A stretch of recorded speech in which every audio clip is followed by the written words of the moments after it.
I mean, he left us the pizza hats on purpose. It's true, yeah. That's pretty cool. Oh, no, Jordan left a fucking hat here, too, I think. Talking out of the side of his mouth. Yeah, Jordan you still got that hat? He wouldn't do that. I love it when he, like, walks up to you, and he's about to tell you, like, this secret, right? Like, he'll pull you into him, and since he's short, like, you actually got to, like, squat down a bit. So he, like, comes into you, and he's like, and you're like, all right, like, what do you got to tell me, man? He's just like, yo.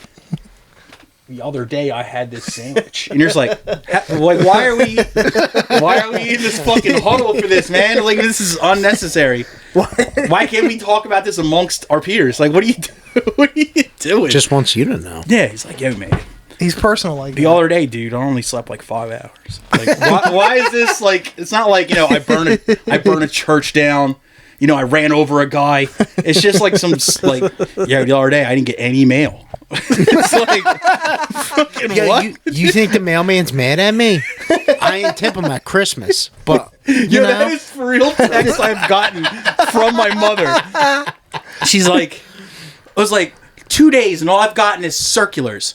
They're up to something. I'm like, who? The postal service? They don't give a shit. they don't care about you at all. And I kept trying to, I was like, look, man, people don't, like, do you still get emails all the time from your friends? She's like, well, yeah. I'm like, then why would they send you letters? Is this live now? Yeah. Oh, yeah. Right. You're fine. Wait, what is your mom expecting? Doesn't matter. Dude, just, because, like, you know, when you were younger, mail, you used to get a shit ton of mail. Yeah. It's true. Like, and all her friends were like her friends she knew from college, and she went to college in PA. So it's all PA girls that were sending her letters and shit. I'm like, yeah, now they either call, text, or email you. And she's like, oh, well, I don't get it. Like, I'm like, look, I only get bank statements. That's it. Yeah. And I'm not complaining about that. I'm like, that's just how things are nowadays. Like, what do you expect to be getting through the fucking mail, lady? I still get some bills. I don't pay them all online. Some things are required to be sent in print. Yeah, something required to get like a invoice, whatever, end of the year thing and shit like that. But yeah, she's 2 days. She only got was fucking circulars, and she thinks the mail person's like hiding mail. You gotta tip him better. Yo, I fucking find out when his birthday is. There was that. Did you ever see the Rocky Erickson documentary? No. I think it's like only on YouTube, but like when he was going crazy, like he collected mail, and his whole house was just like that's called hoarding, dude. No, but it was crazy. It was nuts. Like his own mail or other people's mail? I think it was his mail, and he just walled his house with it. He was obsessed with mail. Nice. Yeah, that's somebody who goes on a fucking watch list, dude. Yeah. That's insane. That is a felon. That's fucking insane. Not just his mail. Dude, I think like any mail. Like, not being a package thief, that's scumbag shit, right? But if you're a mail thief, for some reason, that's hilarious to me. Just, like, not stealing anything like we're stealing, like, personal correspondence is fucking funny to me. Not even that, like, just, like, you know, something for, like, a new credit card from that not from your credit card company, but it just has somebody else's name on it, you know? Like, I gotta put this on the wall. I've gotten mail from my neighbors before, because their house is, like, 4 numbers off of mine, and they're right next door, and I've looked at it just to see what it was. Oh yeah, before you not open it, just look at the outside. Oh, I wasn't paying attention to who this was for. No, he was saying look at it. I wasn't paying attention to the name on the front, but when I opened it, and I was like, hey, I don't have this type of card, and by the way, you need to get this taken care of, lady, or you're gonna get in trouble. I get like no mail because now I register everything in the Poconos, so I don't have to pay city taxes. So it's smart. That's a thinking man, right there. We might want to edit that out for for what? One of the 5 listeners works at the IRS. I wouldn't fucking be surprised. Those dirty little rats. That's smart. That's fucking funny to me. I thought, like, guys, you gotta figure there was like probably some dude like during like World War II in the Vietnam era who was just stealing letters home from troops. Dude, why? That's so fucked up. That's so messed up. But I guarantee you, somebody was doing it. Why? Yeah, sure. He like got off possible, on like the Dear John letter. Because you know how that Rule 34, if there's something exists, there's porn of it on the internet. Yeah. I think that whatever crime or fucked up act you can think of in your head, someone's already done it. And those letters were probably so horny. Oh, fuck just yeah. like look at how horny Napoleon was, and then like the World War II guys were probably just. Dude, lost it. Ravenous. So the fact that I've always wanted a sword-shaped swimming pool, you think somebody has done that? 'Cause Probably. Rule 13 It must sword? exist. Yeah, definitely. dude. What Think kind about- of sword? A think- broadsword? Fuck yeah. Samurai both. sword? Yeah, A saber? Nah, Both. like a broadsword. With a big ass hilt? Yeah, oh yeah. Oh, absolutely. Yeah. There is some super And white I always power. imagine like the little ball at the end, the jacuzzi. The jewel? Dude, yeah. Dude, I guarantee you there's some Nordic white power dude in Norway that has that exact pool. Yeah, maybe. Yeah, and it's just filled with like... But do they have pools in Norway? When would they use them? Yeah, probably. A month out of the year? They're probably heated. It's true. They love saunas. Heated with church wood. Yeah, that's true. I call this pool the Burning Nazarene. Shout Like, out all to Euronymous. There's good teak under that pool. teak. Probably the best wood of all time. White oak. Never mind. Not teak, dude. It burns hotter. Longer, too. But teak, though, as it's called teak. Sure. I mean, that's pretty It's fucking not supposed sick. to grow mold either. See? But it does, because I have a teak stool in my shower. My dad has a Quit teak porch. fucking bragging, dude. Hey, what do you want me to say? Why do you have a stool in your shower? To sit, obviously. Because it's just a stand-up shower. What do you mean? So you can't stand up for the length of a shower? I'm fat as fuck and I can stand for the Yeah, length of but a I Saying shower. women got to shave their legs. Exactly. Yeah, but on a long, like, cold day at work, like, yeah. Blair, I'm helping you out. Yeah, you no, don't Yeah, I'm good. We're We're all on the same page Yeah. here. It's this I'm the freak. only guy on... After a long, shitty this day monster who doesn't want outside, I move the stool up just a little bit, and I sit my ass down, and I let the hot water hit. Nice. It's nice. I might be coming around. That does sound pretty magical. Yeah. When all your muscles are just screaming at you. And, like, you can just sit there and piss. Like, just pan. It's dude. nice. How relaxing are the shower beers? Yeah. Yeah, dude. I do love a shower beverage. I love a shower beer. And now, if you're down the beach and it's an outside shower beer, Shit. go fuck yourself. That is like the best beer and the best. After a day on the beach, you're dehydrated. One beer is going to get you hammered. Yup. And you're in the shower. It's nice. outdoor shower. Yeah, in that's the what I'm saying. cold Yeah. might be the best thing ever. Oh, yeah. I don't, Yeah, even when it's super cold out, if the shower's super hot, for some reason... I don't know that It hits one. different. I wish I knew that. It rules, but like the 10 seconds it takes you to get from the shower back inside sucks. It's like hot tubs outside. Start getting icicles on your nutsack. When I was growing up, we had a like above ground hot tub in the backyard. I loved that Oh, you're shit a when Rockefeller. it snowed. When it was snowy out, shit ruled. Do you guys know that old singer-songwriter Carole King? Yeah, The yeah. history? So one of my buddies that I went to grade school with ended up being her ranch hand. So like Okay. she Sick. owned like basically like 100-acre ranch in Idaho. Beautiful. Used to be like an old like resort that you could go to, and then she bought it.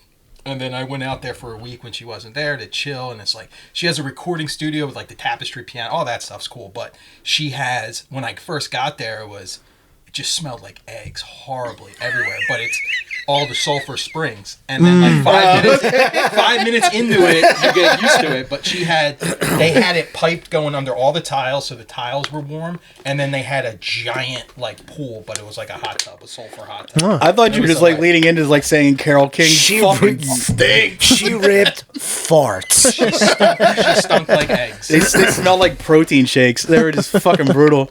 It doesn't want to come out. What are you doing? Trying to get this out. And some of the pictures at her house, she might have been on the Epstein flight logs too. She was hanging out. Uh-oh. Shots You never fired. told me Oh, that. allegedly. No, Wait, is she still not alive? bad pictures. I don't I'm know. saying she was hanging with that crew. Is she still alive? Yeah. Yeah. Jesus Christ. Now, Got that. Got it. you good? Need another? Please. We had a recent episode on here that I think you... What did you title it? The Delaware Hardcore Symposium? Yeah. And Ant here had some pushback on it. I liked it. Oh, I thought It you... didn't sound like pushback when you described had it. something you wanted to chime in with about a certain band that claimed to be from Newark, Delaware. No, I was saying, Which is your stomping ground. I'm not a big. I don't really like podcasts. I feel very uncomfortable right now. But I was gonna say I'm always uncomfortable. I listened to that whole 3-hour thing. You know, because the topic was it was good, and I liked the one kid that didn't say a word. He was great. He's a sweet boy. Shout out to Andrew. He'll be back. He was just listening, man. But I also like it like when Tyler talks from his perspective, because it's like 10, 15 Well, years his later. brother is. I've known his brother. Yeah, his Yeah. brother's our age. Yeah. Yeah, he should have given me a little bit of. He was like, "Oh, they called him Kid Vicious." Yeah, I called him Kid Vicious. And I told Tyler that, so he should have given me a little shout out there. But yeah, I thought it was good. It was cool to hear his perspective too. Oh, I thought you had something to say about a certain band called Boys Sets Fire. Fuck Boy Sets Fire. Oh yeah, I said fuck Boys Sets Fire too. Everyone I've ever met says fuck that band. Yeah. I mean, kudos to them. They had a good career. No, fuck them. Whatever. I'm tired of that shit. What's his name's in the band? Who? Oh, Larry's hitting. He's laying me up, huh? No, what's his? What are you doing? What are you doing, Larry? No. What are you doing, you fucking politicker? The bass player that we used to hang out with. Rob Avery? No. Daryl Hyde? No. Fucking what's his name? Gene Rakes? Rakes. Oh, I don't consider. They're like later. I don't consider them. Yeah. We're talking Rakes about and like. Gene, and then Gene's the whatever. The Matt true. Yeah, whatever it's good. tour guy or whatever. Yeah. No, the funny thing about that is, no, I am friendly with Matt still, who was their drummer. I didn't. You actually told me that he actually is a Delaware guy, and I didn't know. I got that wrong. I did get that wrong. So Matt is a New York kid. He, I think when he was real young, he lived in Jersey, because I get in tiffs with him a lot because he's like a. I was told I can't talk about sports, but he's like a New York sports fan. So buzz I'm like, off. dude, you grew up in Delaware, like. But his brother Mark is awesome. He was in bands, wasn't he? Yeah, he was in that band I sent you that now Eldritch Anisette. Yeah, and they just did the Yeah, that's right. That's 7-inch, and they were cool. The one dude, I didn't know those two dudes were related. I know Alan that used to played book guitar. shows Yeah, and all that. he was in that band Numbers in Neutral. Yeah. Miles to Failure. He played in Virginia Black Lung. Virginia Blacklund was sick. Yeah, Plague Dog. I think he was in Plague Dogs. But no, They were like a West Philly. You know, they sound like what you would think they sound like. no, my whole thing with them is They're corny as fuck. well, yeah. I mean, I was never a fan of the music, but I just feel like you're not getting like a real taste. Like, for example, I'm not my thing of politics is I hate both sides. I just hate politics in general. Yeah, and agree. I think people that are so anti-Trump and have their brains broken that they can't admit that Joe Biden also sucks are crazy people. That's the extent of politics that I'll talk. Yeah. But my thing with those dudes is like front facing on social media. It's all like trans rights or like Real liberal shit. anti-Trump and over the top, and Nathan goes, he was gay one day, then he's straight, now he's cross-dresser. But then the other thing is like they're all this, and I call certain members of that band out privately when I'll be like, oh, that's not very progressive of you, when they're making jokes about like trans people, and then like in private exchanges call me like F-bomb, the other F word and stuff. I'm like, so this is why I don't like you. It's crazy. Like, if you're gonna call me that in private, be about it. He's right. And one thing that came up recently, it was seriously maybe only like 3 or 4 months ago, Nathan Gray came out of a closet.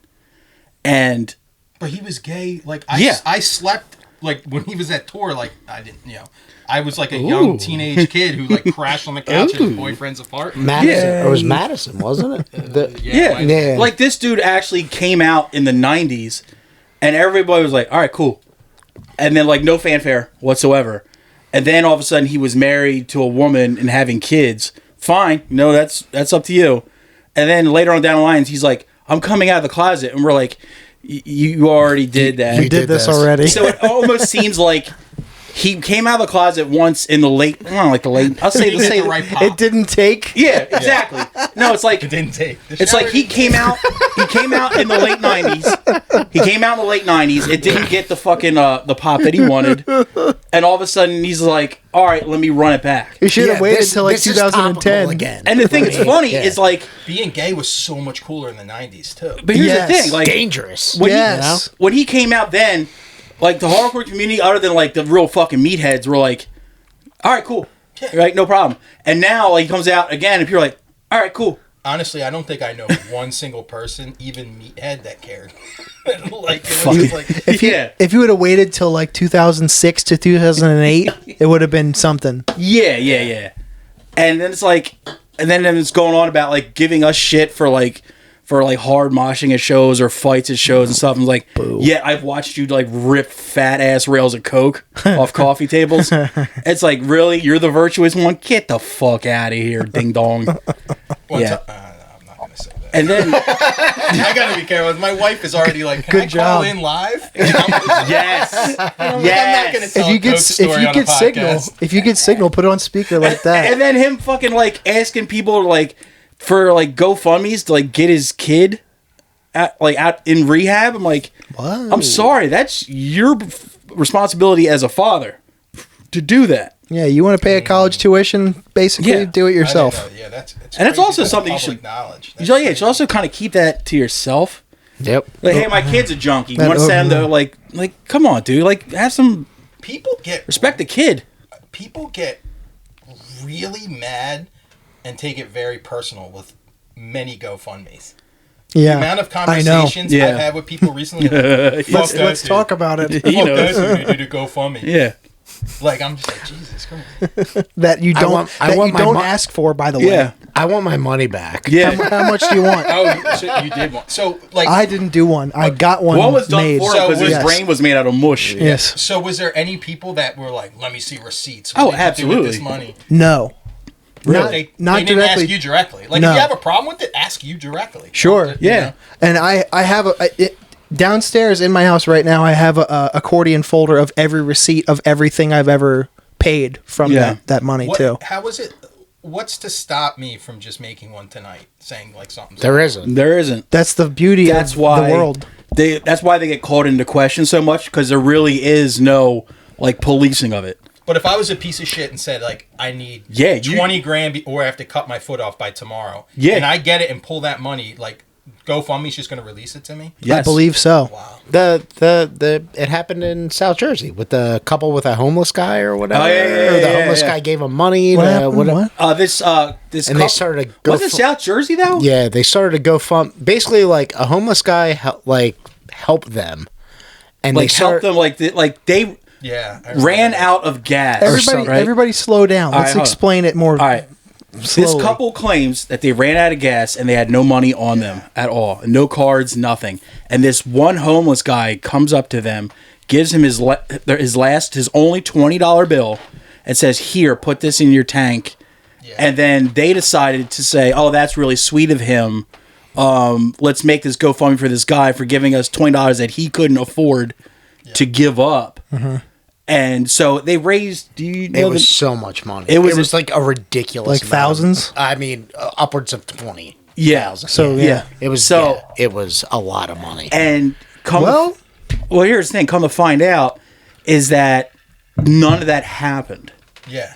It was all staged. The homeless guy was real. But didn't they like tell him like we need you for this? They're like, look, here's the deal. We're gonna do this for social media, like clout or like people engagement, like paying attention to us. Yeah, we're making a reel and whatever the fuck. Whatever we make, we're gonna give you this amount. So the guy made out as well, but he didn't get. Like say the GoFundMe made 20,000. He didn't get 20,000. He got maybe let's say 10. I don't even think they gave him that. He was the one that dimed them out and was they promised me this amount. And because I'm still a drug addict and I'm not cleaning my act up, they won't give me my portion of it. Yeah. So he told on them. And then... As they do. Yeah. That's what it was. Yeah. He aired that shit out. And, there's some of this stuff, he was like, they straight up came out to him like, look, here's... They didn't even, say, excuse me, homeless guy, come here. They're like, you, come here. It's just like, this is what we're going to do. Yeah. We want attention. We want people to think we're good people. And then it just blew back. I think all three of them ended up getting charged with something. Probably defrauding the fucking corporation in a way. But seriously, even then, I think the people that put into that GoFundMe, I don't really think they have... They don't have recourse. They don't have a claim to say, oh, yo, this was bullshit, I want my money back. I think it's kind of like, oops, you live and you learn. And that's a big fucking if. Yeah. If they can dispute it with their institution or credit card company, whatever the fuck, maybe they could get it back, but not likely. It's like this other thing that happens like every 6 months where like something random will go viral, and I'm thinking of like that one dude that was like he was like the the guy skateboarding to the Steely Dan song. With the cranberry juice guy. Ocean spray. And then, but Fleetwood Mac song. I might be bad to this dude, but it's like guys like that. Then they like look into him. He's like, "Whoa, that's a bad guy." And it's like every like 6 months, like someone goes viral. Yeah. Like, well, you start looking into it. Yeah, maybe just some things should be let alone. You know, just let him exist as the cranberry juice like, guy. hey, let's just enjoy the fun video of a guy of a cholo on a skateboard drinking ocean spray. Yeah, that's what I said. He had a feather tattooed on the back of his head, and I was like, "That's fucking badass." That is. Like, What does that mean? I don't know. Oh, It means he has a feather tattoo in the back of his head, and he's fucking cool. That's what it Pretty means. cool. all right. Yeah, but they'll go like fact checking into like these viral people, and you're like, oh, they also have multiple rape charges. This guy's a serial arsonist. You're like, oh, okay, my bad. Well, don't meet your heroes and shit. Yeah. So GoFundMe, I think the reason like so much people like questioning it is because you can seriously just rip people off. Yeah. You can seriously make a GoFundMe. It's like, yo, guys, I can't make rent this week. Who wants to donate $5? People make And you can those. do that. And it's fine. And it's not like so. But the fact that he was doing that for like if your like house like gets hit by lightning and it burns down and you want to like put up a GoFundMe, you know, so you can like stay at a hotel till your house gets fixed or whatever, cool. But when you're just like, oh, I want to put my kid through rehab, it's like if you and your wife have the money or if you have jobs And there's state programs. and there's that. and in Delaware there is tons of state programs. It might not be the greatest rehab of all time, but it's a rehab that's somewhat affordable. Sometimes insurance even covers it. Yep. And that shit was, I'm like, all right. And there's tons of people who know where to send you to Yeah. if you don't know. You just use your Shout out Impact Life. common sense detector. Yeah. Like if common sense is like, oh, this is a good reason for a GoFundMe, you do it. Like, Sure. I probably, if I had a kid and he needed to go through rehab, I probably wouldn't. But want if it's that a public friend- knowledge. No, I would not say a like if fucking it's a word. friend, like irregardless, I'm doing it. Yeah. Yeah, Like, I'm doing Yeah. it. Yeah. Like, all right, cool. If it's a I total wish you would have stranger, just asked me in person. But he went out to like I'm doing it. to like Yeah. the hardcore scene at large to do this. I was like, come on. Yeah, but come on. if Larry starts smoking meth again and stops like supporting Yeah. kids, I would Third time? I would feel way more comfortable handling that in group chat versus starting to go. I feel like my friends are all old enough and responsible enough to be like, "Yo, Larry's not feeding his kids and doing meth again. Or you can like Let's get him in rehab Yeah. instead of me going on like whatever the social. you can media get 5 of is. your dudes in on a fucking text chain like, look, Larry's fucking up. And his wife's at her fucking wit's end. What can we She do? kicked him out. That shit, like He's living at the scrapyard. it's Christmas, his kids ain't got shit. Let's go down to Toys R Us and ball out. Yeah. And like do that, yeah. I can't tell you how many times I've done that for employees Oh yeah. who I have used to do told me shit, too. that they're like, yeah, it's going to be a little tight this year. My kids, we're not. I told them after Christmas we'll get stuff, and I'm like, what do they want? Yeah, of course. What do you want? What do they need? Like, we'll say it's from you. Don't tell. Like, it's from you. Yeah. Like, yeah. I do the same thing, but the eternal skeptic in me, like I won't give them cash. I'll like say like they have a little kid they don't have toys for. I'll go get that Toys R Us gift card. Yeah, that's what. Yeah, no, I will literally buy the toys. Yeah, like I won't give them cash. I'm not that proactive, bro. No, I'm not handing over cash. I'm like, okay, fuck that. What your kid wants? What? All right, I'll get the gift to that place that has that. I feel like I do the same. I just had this conversation today. I do the same thing at Wawa when somebody's like, "Hey man, you got money for food?" I'm like, Yeah. "Nah." What do you want? I go, I just have my card. What do you need? What do you want? I'll get it for you. Well, there's a few times I see people like panhandling out front of like a Dunkin' Donuts. I'll go in there. It's like, and give me like a medium black, and then just go out there like, yo, here. Yeah, If sure. it's cold, right here you go. Yeah, or a hot chocolate or some shit like that. Yeah. Though it's funny as shit. I gave one dude like just a regular medium black coffee, and he's like, "Yo, can I get a hot chocolate?" I was like, "You bet that's between you and homegirl at the fucking counter." I did my part. Don't ask Julie, dude. She's a good lady. She'll take care of this. You got to go to Priya. She's the one that might hook you up. But I was like, look, dude, my part of this is over. This is now in your hands. If you want to go exchange it, that's on you. I'm fine with it. But I'm off this. I did my part, man. I was my humanitarian for the 10 minutes. Like, yeah, I thought it was funny as shit. toothless dude's like, "Can I have hot chocolate?" I'm like, "I think you've had enough chocolate." Not a little bit too much sugar, Yeah, I a think. 400-pound man saying, "I think you've had enough chocolate" is fucking hysterical when you think about it. Remember the old Staples in Center City? There would always be homeless people. Always. It could still be there for all I'm thinking know. of South Philly. Never mind. No, is it the CVS now? I don't even know. It was a Staples. It was right by City Hall.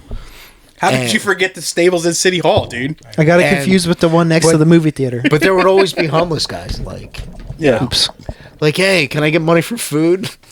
They would be eating. You'd be like, you're eating. Like, fuck you. I'm like, no, I'm not Now gonna you get now you get nothing. Yeah, no, I'm not gonna get anything. You want to feel like the fucking president for like 10 minutes? This is what you do. You see like 3 or 4 homeless dudes just hanging out, right? You go into a store, you buy 1 pack of smokes. 1 pack of smokes. And you just walk by and like, "Yo, bros, on me." And just throw the pack at them and just watch them. They will seriously rip that shit open in 2 seconds and have it all divvied out. And then argue who gets the higher number of cigarettes. I have a cheaper option. So, Don't give I them don't know anything. what episode you guys were talking about, but about the guy in Upper Darby that you could piss on for money. Yeah. Like, yeah, I had a couple friends in college and like got like, yes, like that is all they Verified. Yeah. Like you could piss on this guy for money. You know what? I'm actually, the dude that told me the story is coming on the pod in a couple of weeks. I'll actually have him retell me the story. But the way he was telling it, he was like, "Isn't this guy a weirdo?" I'm like, "Yeah, weirdo." But then in my back of my mind, I'm like, dude, if I have a friend that was like, $20 is $20. Yeah, socks, underwear. What do you want, dude? I got you. What do you need? I can be back Wednesday. I like the chick that you guys had the clip of. I don't know, maybe today she was talking about the pizza. Yeah. All right. The episode a couple weeks ago. Yeah, she was hilarious. She was funny. Because I was thinking, like, if I had a girlfriend that wanted to do an OnlyFans, I might be a little bit, like, kind of skeeved out by it. But if she's like, "Oh, yeah, but all I got to do is put my feet on camera for 10 seconds. All day. And I get this. I'm What, like, are you kidding? Of course. I'm like, well, that's groceries. What are we waiting for? I'll get the cannon. That's groceries? Wait, you on a cruise? It's at least groceries? Like, let's do it, dude. Let's go to the Bahamas. Let's fucking do it. I know a couple dudes, all of which I do not like, who date OnlyFans girls, and I get joy out of that. I don't know why. It's like, It's like, I met my girl in real life, IRL, dude. No, like their girlfriend does OnlyFans for her. That's like her employment. I just feel like that's a win for me, right? You know why? You know why it's a win for you? Because I guarantee you, no matter what your boys do for a living, she's probably the breadwinner. Yeah, definitely makes. No matter like how. No, these are people I don't like that I know. Then even better. Yeah, then they're definitely the fucking breadwinner. Yeah, I just like it. Because no matter where she is on the scale of attractiveness, it doesn't really matter. Yeah. Somehow she's going to be making more money than that dude, and that is fucking hysterical. I think it would be funnier if she made considerably less, though. Yeah, that would be great. Like, yo, my girl's on OnlyFans, dude. Like, how much she pulling a month? $15. Dude, like $28, dude. And half of it's from me. I gotta subscribe. I'm not going to support my girl. What the fuck? That's before OnlyFans Vig, too. Yeah. Oh yeah, they're taxing. Oh shit. Everybody pays the tax. Well, there's a lot of female comedians that do the OnlyFans thing just because of supplemental income and shit. Yeah. And some of them drop out of comedy because they're like, all I got to do is get on here and do this for a couple minutes a day, like, and I get this amount of money, and people send gifts and shit. Like, Oh yeah, what's her name? Like Kristen Feehy or whatever. Karen Karen Fian. Fian. Yeah, she's funny. Yeah. dude, Well, she's legitimately funny. She makes a fucking ransom off that But shit. she does like I think she does like she's not even like bullshit OnlyFans. She That's, does like the real deal. Oh yeah, Kim Condon. yeah. She She's does it? She's annoying. yeah, but she, she's no, dude, no, she is not. Annoying. dude, Nope. dude. Sorry. The thing is, she does it, and there's nothing. It's just bikini pictures. It's bikini pics. But Of course. well, she does the thing too. I heard her talking about how she was saying that Like she'll just, tell guys that they're pieces of shit. And Oh, yeah. does all that. Yeah, That's how she makes money. Well, Like, fuck it. There's money. there's a lid for every pot, All right, so we're just gonna get horny. Is this what we're doing here? I've yet to get horny once. Oh, I'm about to. So I'm always horny. So I broke Smile into to see your cap. Larry and I Horny. have this one friend in like our big high school group chat that like doesn't really know the real world. Shout out to Lazy Adam. Yeah, Shout out. Class of 99. Shout out Matt Matusker. Yeah. But We graduated with his brother. Who, Billy? so Kevin. Yeah. The so oldest one. he was like telling us like we didn't know about it. Like, yo, these girls, they give you like dick ratings. You like send them your dick. And, Oh, like I this remember that. Like they discovered something. I remember that. but then this I'm is just like, recent. he's so removed. Like he's got like, Oh. multiple kids in the business. I was like, dude, just so you know, like He's not allowed to have social media. every single one of those kids, every single one of those girls has this third partied out to someone in India that's responding to all that. Like you're never talking to the girl. Like it literally every time you hear someone talk about it, it's like, yeah, I have a company that does it. They're overseas. Yeah, it's true. Like some guy, The is big just gonna earners, be yeah. great rating your dick. And he's like, damn. 'Cause you gotta really thought that. Like this porn star that has like 100 million followers is taking the time to respond to you. Or to your Instagram comments. Yeah. It's like, I will show this man bobs and vagina. It's like, but yeah. Because if you're one of those girls that's making like that much money on like OnlyFans, you don't have the time to fucking just respond to everybody and every request. So yeah, you got to hire somebody. This is also the dude that has connections with girls at the strip club. Just, Oh, God we damn talked it. about her struggles coming up. I'm like, jeez. I have a cousin like that. She's got Strippers love me, bro. She's got I'm a like, custody hearing. I'm going to go fucking support her. Like, fuck, dude. Like, come on, man. Oy vey. Oh, I used to love that shit. Like, I remember, like, when, like, the 3-year span that I would go to strip clubs, when you would just see the dudes roll in with, like, to-go bags for the strippers. Like, multiple guys just bringing them food and shit like that. You're like, Jesus When you said the 3 years span, did that mean, like, 3 years that you actually went to one, or one that you were, like, a regular at strip clubs? I off and on worked the door at one. Which one? It was Hacks? across the street. Oh, okay. Gold Club. Gold Club. In Newcastle, Yeah. It's right near... Philly Gold Club's awesome. Yeah. there's a Baltimore one too. It's grim. A buddy of ours, I don't know if I should say his name. He probably doesn't care. John LaRoche. He was one of the bouncers there, and sometimes you just needed people, and he would hit up me and a couple other guys like, look, we need people to work the door tonight. All you got to do is check ID. Then you send them to another guy to pay their money to get in and shit like that. Occasionally, somebody gets unruly, and you just got to drag them out. Like, the whole time I did it, I only did it maybe about 15 times. I never had to throw a punch. I never got swung at. It was just so low key. But yeah, it's just like, it's some extra money on the side. I was like, yeah, all right, I'll do that. Yeah. But Why dudes not? would just show up with this like fucking to go. And like, I'm saying like, it's not their real boyfriend or a friend, because one girl would get like multiple meals per shift. And you're just like, Jesus Christ. Like, I'm here to see Chastity. and like, they were so like, $15, dude. and they were so fucking over it. Is Raven working? And the thing is like at the like when that would happen, like as soon as like they would take the bag out of the guy's hand, they would seriously go, "You guys like wings?" and just hand you a bag. You're just like, being a fat fuck. I'm like, I like wings. Is Michelle here? Oh, I'm sorry. You guys know her as... Yeah, how fucking funny would it be if I was like, I know her real name. Like, cool, man. I was like, yo, dude, It's like, great. look. I've seen her C-section scars. We're good. It's like, yo, is Chastity here? It's like, yeah, Chastity here. And by the way, she says she wants the garlic parmesan wings. I'm just saying. That's not for me. That's for her, man. She told me to tell you that. Straight from right? her. Yeah, straight from the front desk. But yeah, that place. She'll be out in a minute. That was ridiculous. And this place didn't have full nudity. No, Did Hacks? I always forget those Hacks. Isn't it a state by state? it seems to me all of Delaware is no nudity except Yeah. one place. I think Hacks was no nudity. Wink, wink. Yeah. You know what I mean? So I had a cousin.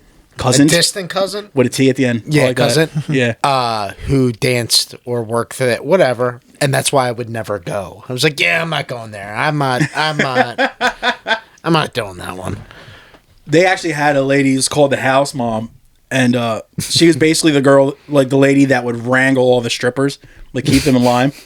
Every club has one. Yeah. A madam, if you will. And we call her the coyote. But one of the things was like, but she also did makeup. Hello, Bo. She also did the makeup for these girls, and like you would watch her like do makeup and shit, and most of that foundation was going over arms, Track marks. Yeah. shit. Not only the track marks, but also sketchy tattoos, and just random other things.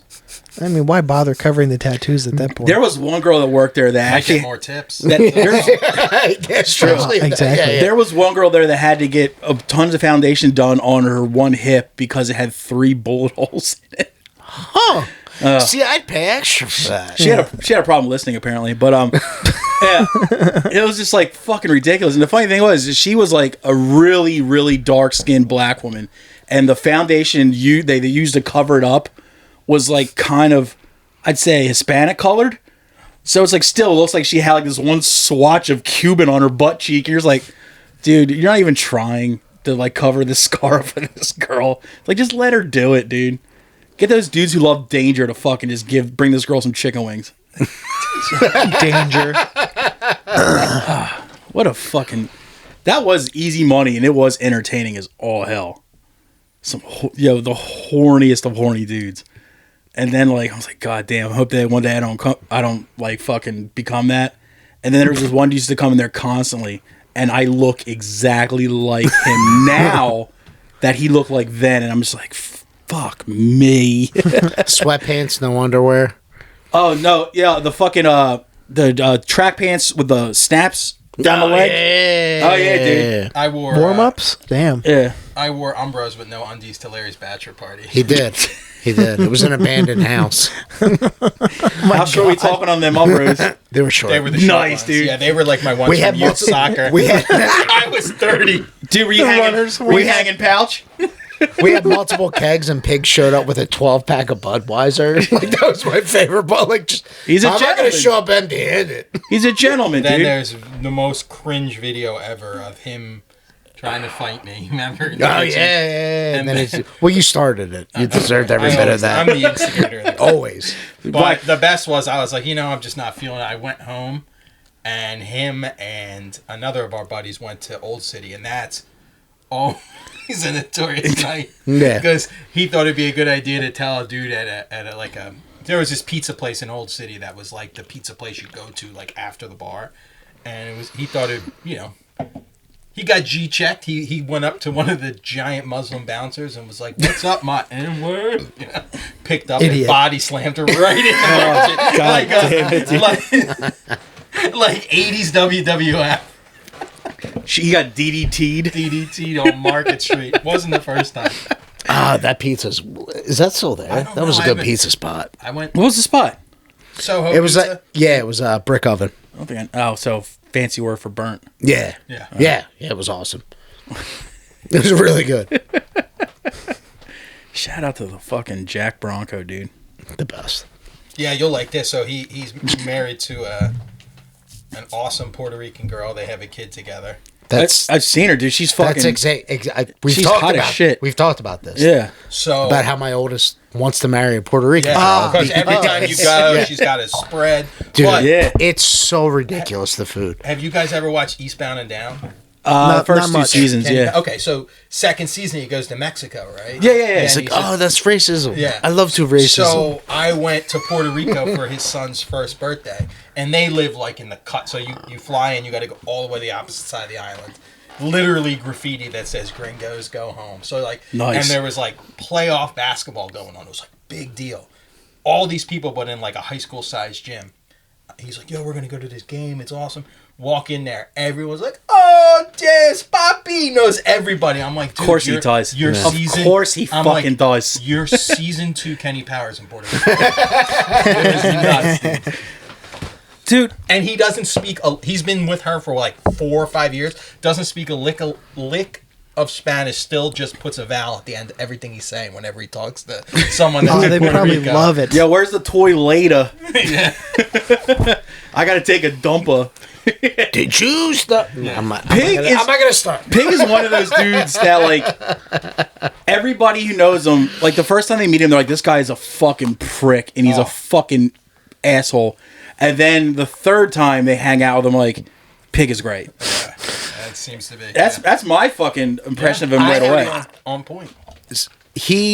My dad met him recently, and he went, like, he left, and he went, that was him? Where was that? He came down to work. He stopped by. Oh, when he... Yeah. And, is he local or is he living down in fucking Puerto Rico now? No, South Jersey. He's in South Jersey, yeah. But like the South Jersey where you go over the bridge and you're in. He's right over the bridge. But, Camden. But like nobody, they're like, this is him? This is the guy that I've heard all the stories about. And you're like, yeah, no, I know. It doesn't line up. It doesn't. I think like the first probably year that I knew the guy, I couldn't fucking stand him. Like I hated his guts. And then we ended up going to, I think it was Bad Luck down in Baltimore. And I ended up riding down with him and Ernie Talbert. And I was just sitting in the back seat with him, kind of just like, whatever, I can get through a car ride with this guy. And he's just like, huh. So, like, what are you into and stuff? Like, what do you do? And we had, like, this this really pleasant conversation. By the end of that car ride, which is, like, 45 minutes, I was like, this guy's great. I fucking love this guy. Who gives a shit that the first 9 times I saw him, he tried to fight me. I was like, this guy is great. And ever since then, I've been a fucking fan. Oh, yeah. He is a fucking enigma, that boy. He's like a fucking... Doesn't he own his own restaurant and shit? No. I'm trying to think of who you might be thinking of. Mark McKinney owns a restaurant. I thought Pig was doing something like that, too. No, he worked, like... When we all first moved up to Philly, he was like a busboy and stuff at a place. Oh yeah, he was one of the barbacks, like the sea of barbacks. Yeah, he was always that. But no, he's a lineman now. So he like took like 7 years like apprenticing, and now he's all over the place doing like journeyman lineman shit, which is crazy. So the porn career didn't work out, huh? That's some go fucking blowjob. We don't talk about that. Oh, I do. Tom, you know what's crazy though? Sorry to bring. That's some go fucking ice cream. I've never been on a porn site. I've never randomly come across someone I knew, and I think it would have happened by now. You would think. Like I got a lot of years of porn under my belt. Like, Same. It's like, I've never I've heard of someone maybe doing like an OnlyFans or this or that, and obviously the Pig thing, but I've never, and that's like not on like the hubs. What was the name of that fucking site? Hole in a Heartbeat. Hole in a Heartbeat. This dude, I forget the guy's name. I want to say his name was Scott. Scott LaRock. I think he died. But not Scott LaRock, the hip hop dude. Yeah, this is a different guy. And one of the dudes was like maybe somehow connected to Joe. He was the gay dude Gunner, but they ran the site. But they started off like this, their own like fucking. This is when like Bang Bus and Brazzers was just like popping. So this guy got this idea to start his own porn site, but he drafted all these dudes from like the local hardcore kids. He came to one of the venues that like one of those bars in like the early 2000s that like Bad Luck were playing, was like going around giving his card to people. Yeah. And a bunch of people we knew ended up. And like the funny thing is like I don't want to see that. Then you're like, oh, it's weird. Do I want to see Pig and Black Ray's dick?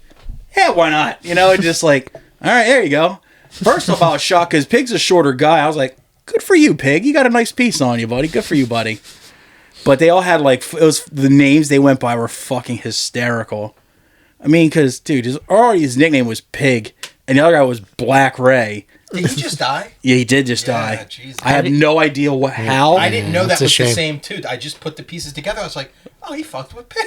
You know multiple Black Rays? That's nice. But, no, I didn't remember who that was. Yeah. I remember because it was funny because all of our other friends, like, their debut on that site was just them fucking a girl, right?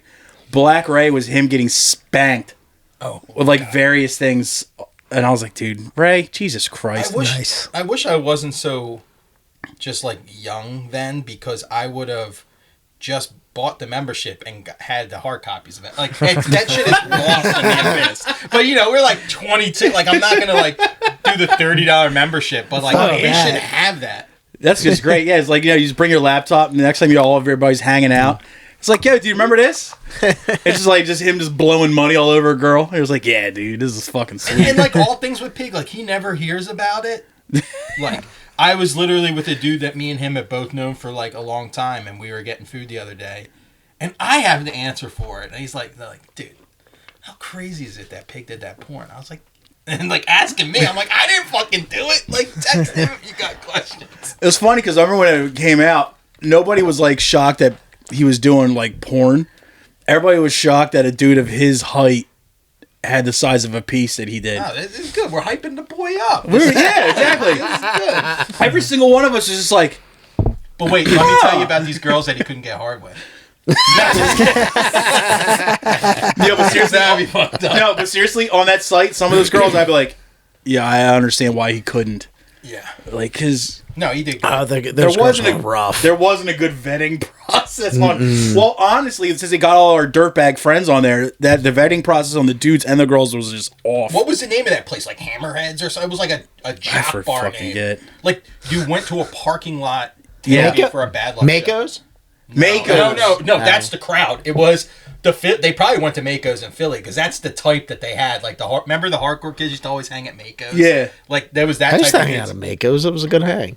Yeah, How come you ain't How come I ain't never seen your hog in a video, dude? But they came to that one in Delaware where Ryan Henn worked. Yeah. That's not saying much. Shots? What? Bank Shots? Bank Shots? He was at Bank Shots. I remember that. You know Ryan No, but Henn? that was post bank shot stabbing. Okay. So no one was going there to draft actors. I wanted to say like Hammerheads or something. Yeah, I don't remember. Hen was all over. You know Ryan Henn? Yeah. What? It's Delaware, dickhead. I know, but that's still a weird one for me. Yeah. He's still like He's alive. He added me on Instagram not long ago. He's on Instagram? No way. It's like it's Fighting Blue is his fucking name on there. Send it to me. I was like, seriously? FaceTime him on there right now.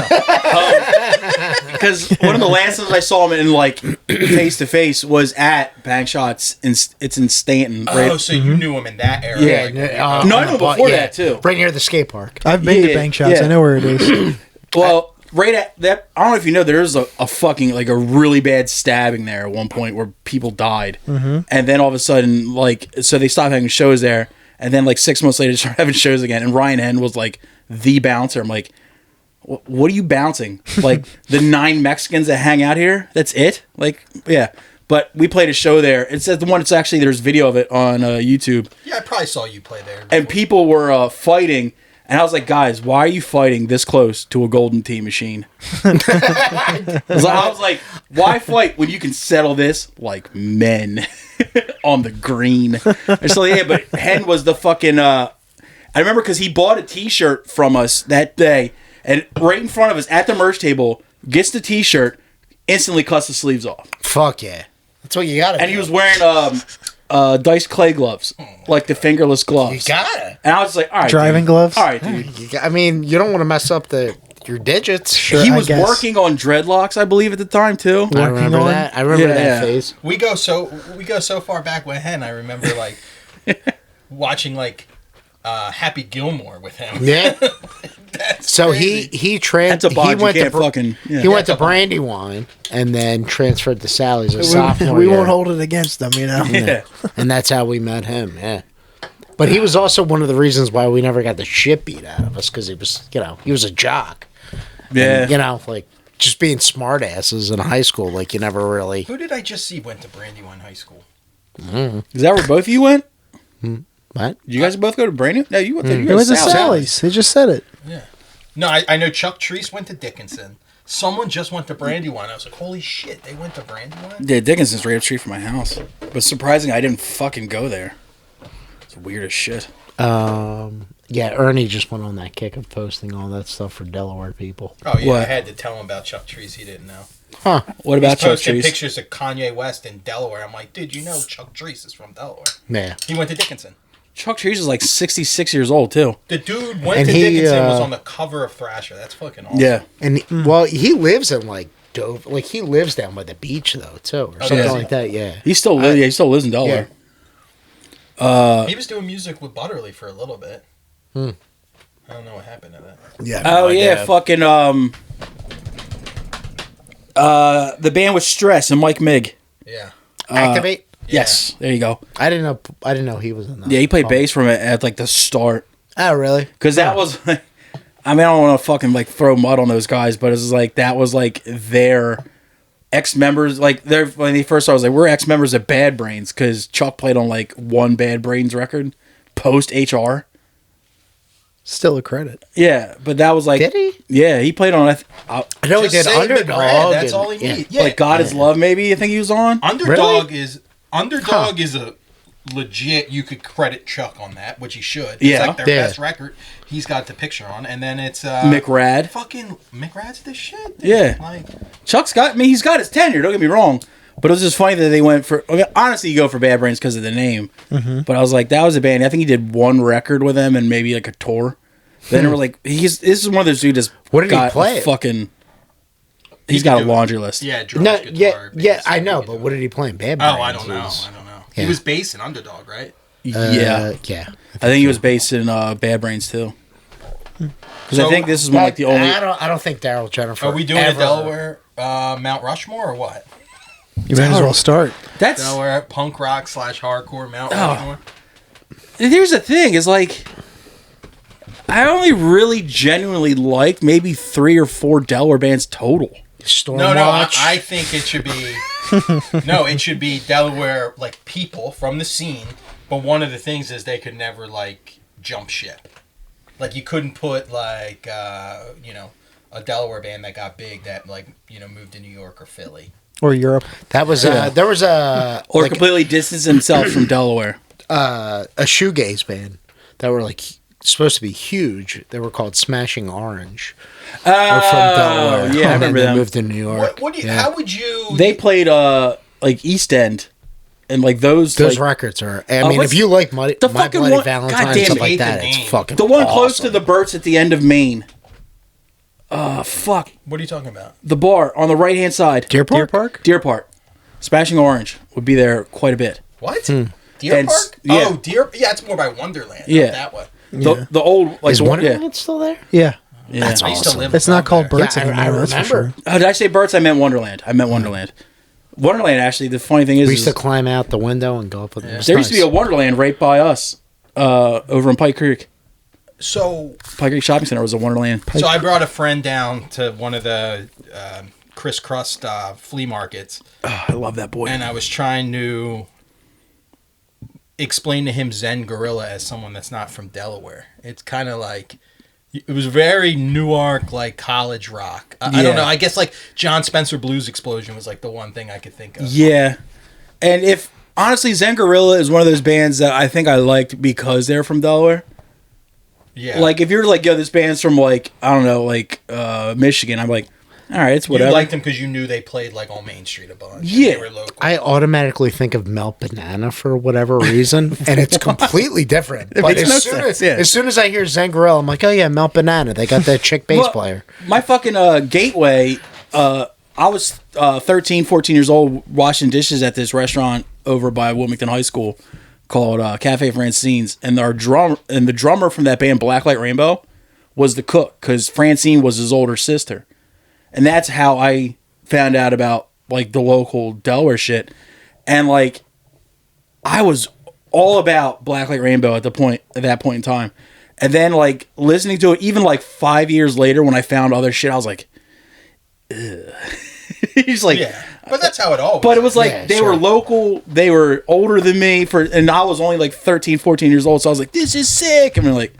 But that's what it is, like, a lot. Like, I was telling you, like, I'm in like this one group chat. Larry shames me for being in so many group chats, but like Larry's a fucking hater, where dude. it's always like lists, and it's all like music dudes. But like one of the things we were doing, we're like that's a group chat I would want to be a part of. We'll talk. See, you can probate. There's a vetting process, but it was like top 10 Bay Area bands in like the punk or hardcore metal, and then I was like, there was a lot of stuff like Crimpshine and that like I haven't listened to since I was 13, and I was like, it doesn't really hold up. 15 doesn't hit like how it used to when I was a kid. Barrier, because like you got to think about Barrier is like thrash, power violence, legit, like straight up punk rock. Like there's so much out of that one literally area. went to Spaz, right? But Like that's I why- still listen to Spaz. Power Violence, I go, yeah. Spaz. But that's why I'm so obsessed with that Capitalist scene. Casualty. Is Yeah. Like, there you because go. Man, it's a bad show. Yeah. Yep. it's Dead and Gone was one that was on my list. Oh, yeah, She yeah, put out yeah, a lot yeah. of music, but like that scene in general, like obviously it's appealing, especially dudes like our age. I'm assuming Tom is younger. That like we got into shit with like Green Day and Rancid, like. But like at one point, all those like you would have a band with a bill with like Neurosis. Yeah. Green Day. Yeah. Like, it would be like the wasn't wildest lineup. fucking Neurosis on Lookout Records at a point in I time? have the They're 7-inch on there. they're They're number one for Yeah. me. I know something happened. But he's right, dude, because Something happened. Because you can seriously find old flyers and it's like Green Day, like early appearance, and it's like opening for Neurosis or Neurosis opening for something like, what's that band, 15 or something like that. When I played at Gilman, I saw a lot of cool flyers like that. Oh, exactly. So you actually played there. That's awesome. Yeah. Because I was going to say I didn't know That how big of a music nerd you are, but like Yeah. you look at some of those old Gilman flyers. Like watch that documentary. It's awesome. It's well, a little Gilman, long. even to this day, is still like a badge of honor to say awesome. you played there. Yeah. I played there 9 years ago. Yeah. Nice. Have you seen the East Bay doc? No. It's definitely worth checking. It's a little long, but if you're a nerd like me about that, it's Well, a worth checking documentary out. should be Yeah, long. send me that link on. Text me Yeah. that link, dude.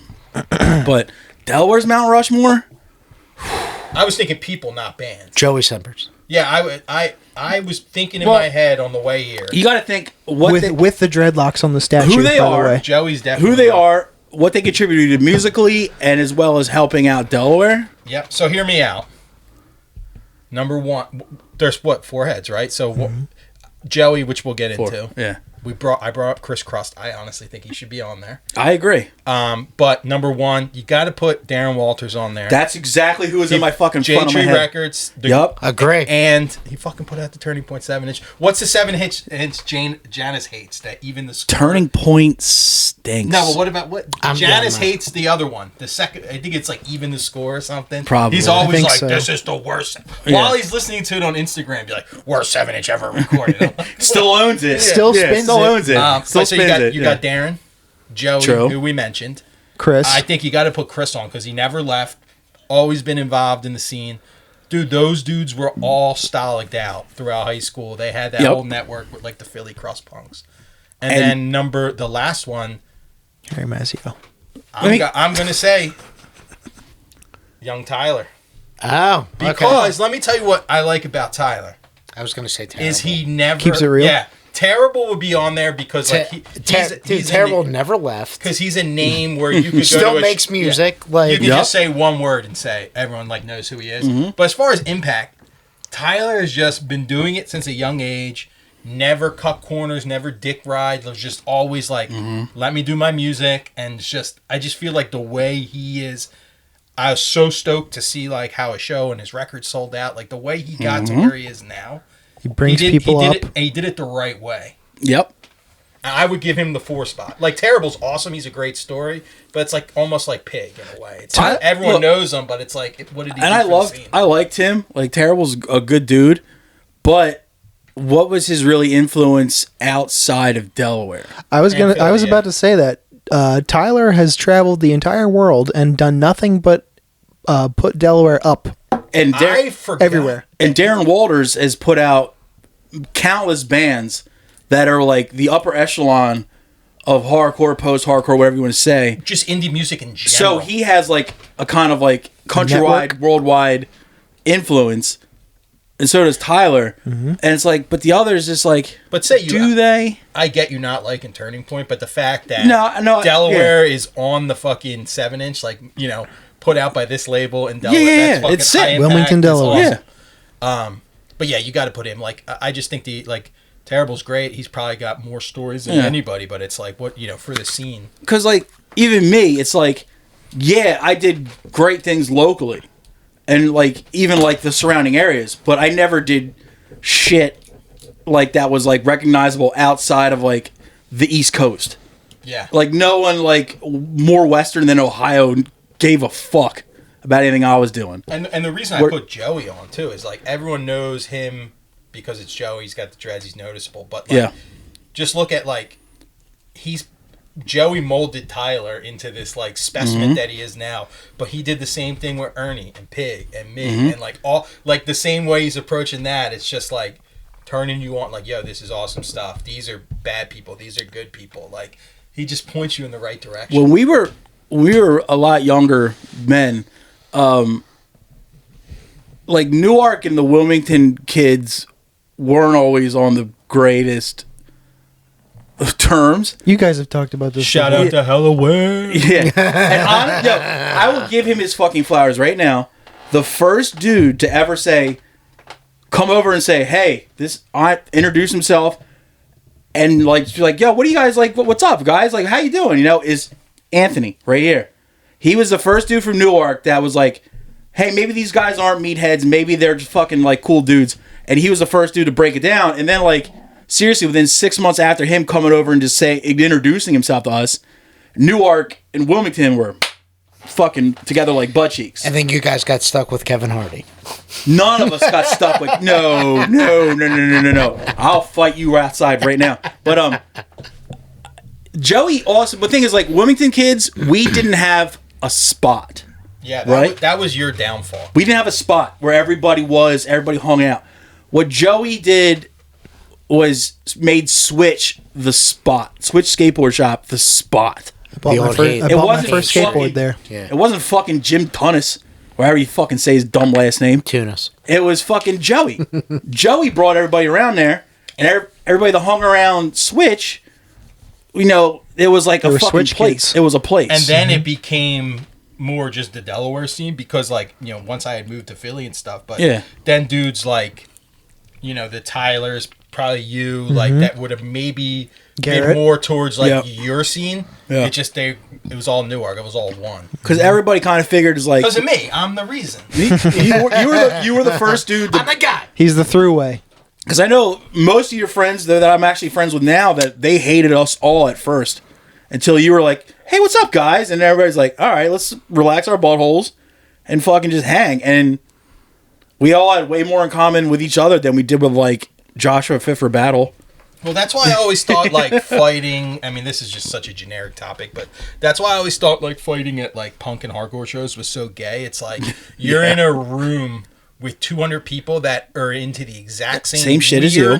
Niche shit as you. Like, the subculture of a subculture. And that's why I like the Newark crowd so much, because, like, we would go to parties on Madison, and what I was telling you in text, Dennis, is, like, I did a good job floating between, like, the skaters, the emo kids, like, the graffiti, like, all the different groups, but, like, we would all party and shit together, and if we were young and dumb and getting in fights, it was with, like, you know, college, UAD college. Yeah, bro, fighting college kids. Yeah, it was funny. I remember... it's funny how that never changed. I talk about it.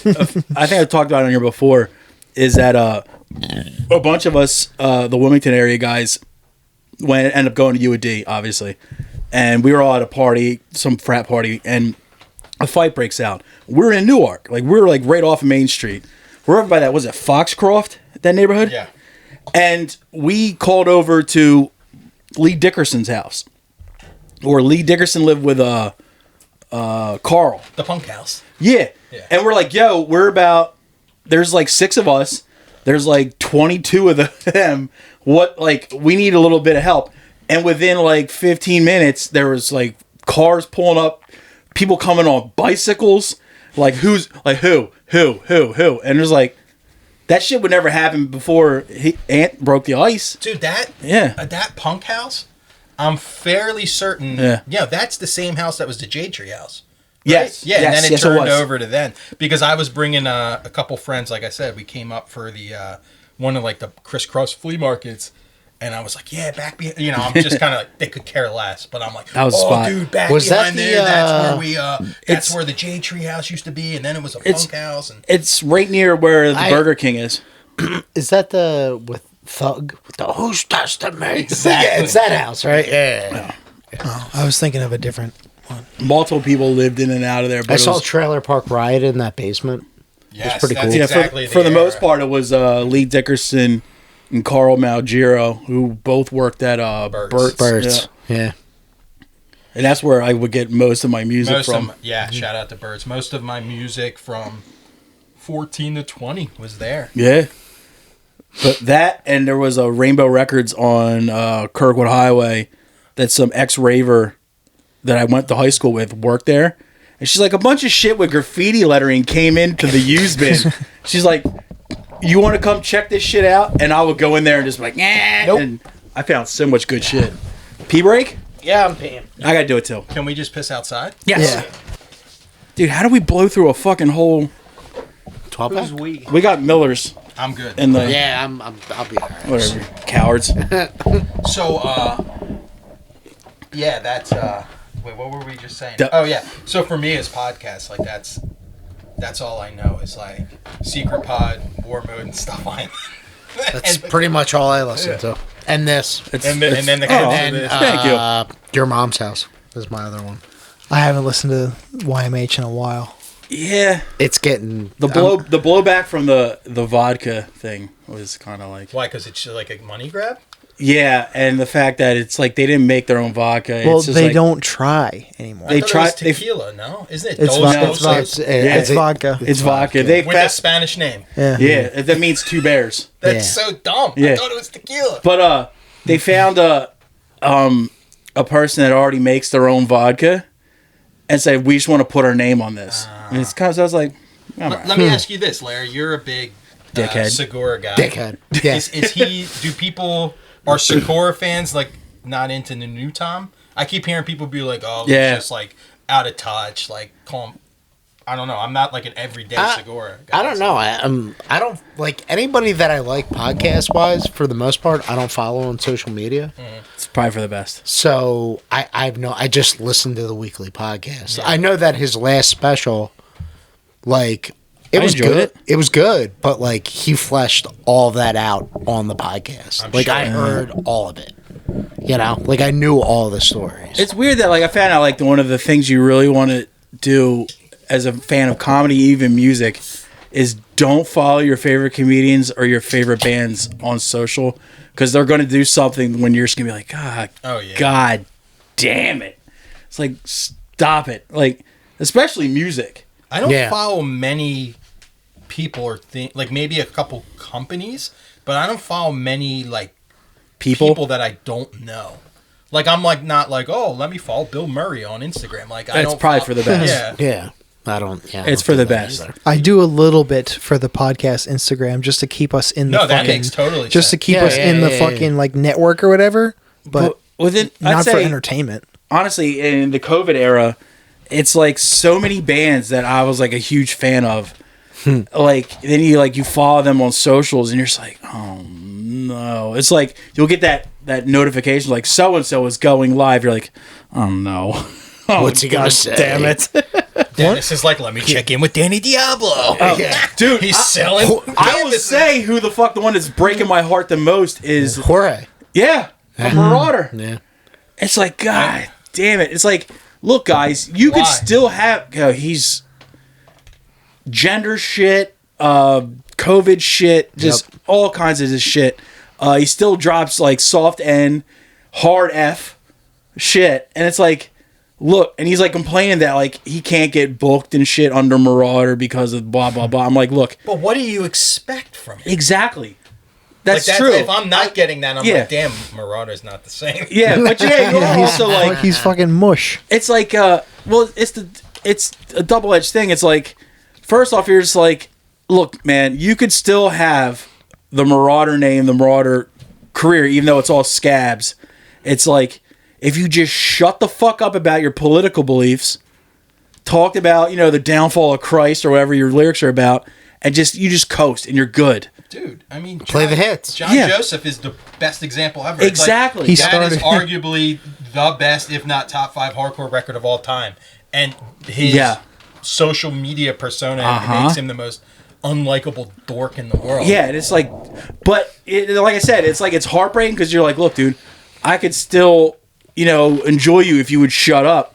But on the other hand, it's like he's 60 or pushing it, which is normal behavior for You're a 60-year-old. Well, how do you think a fucking 60-year-old from New England is gonna be?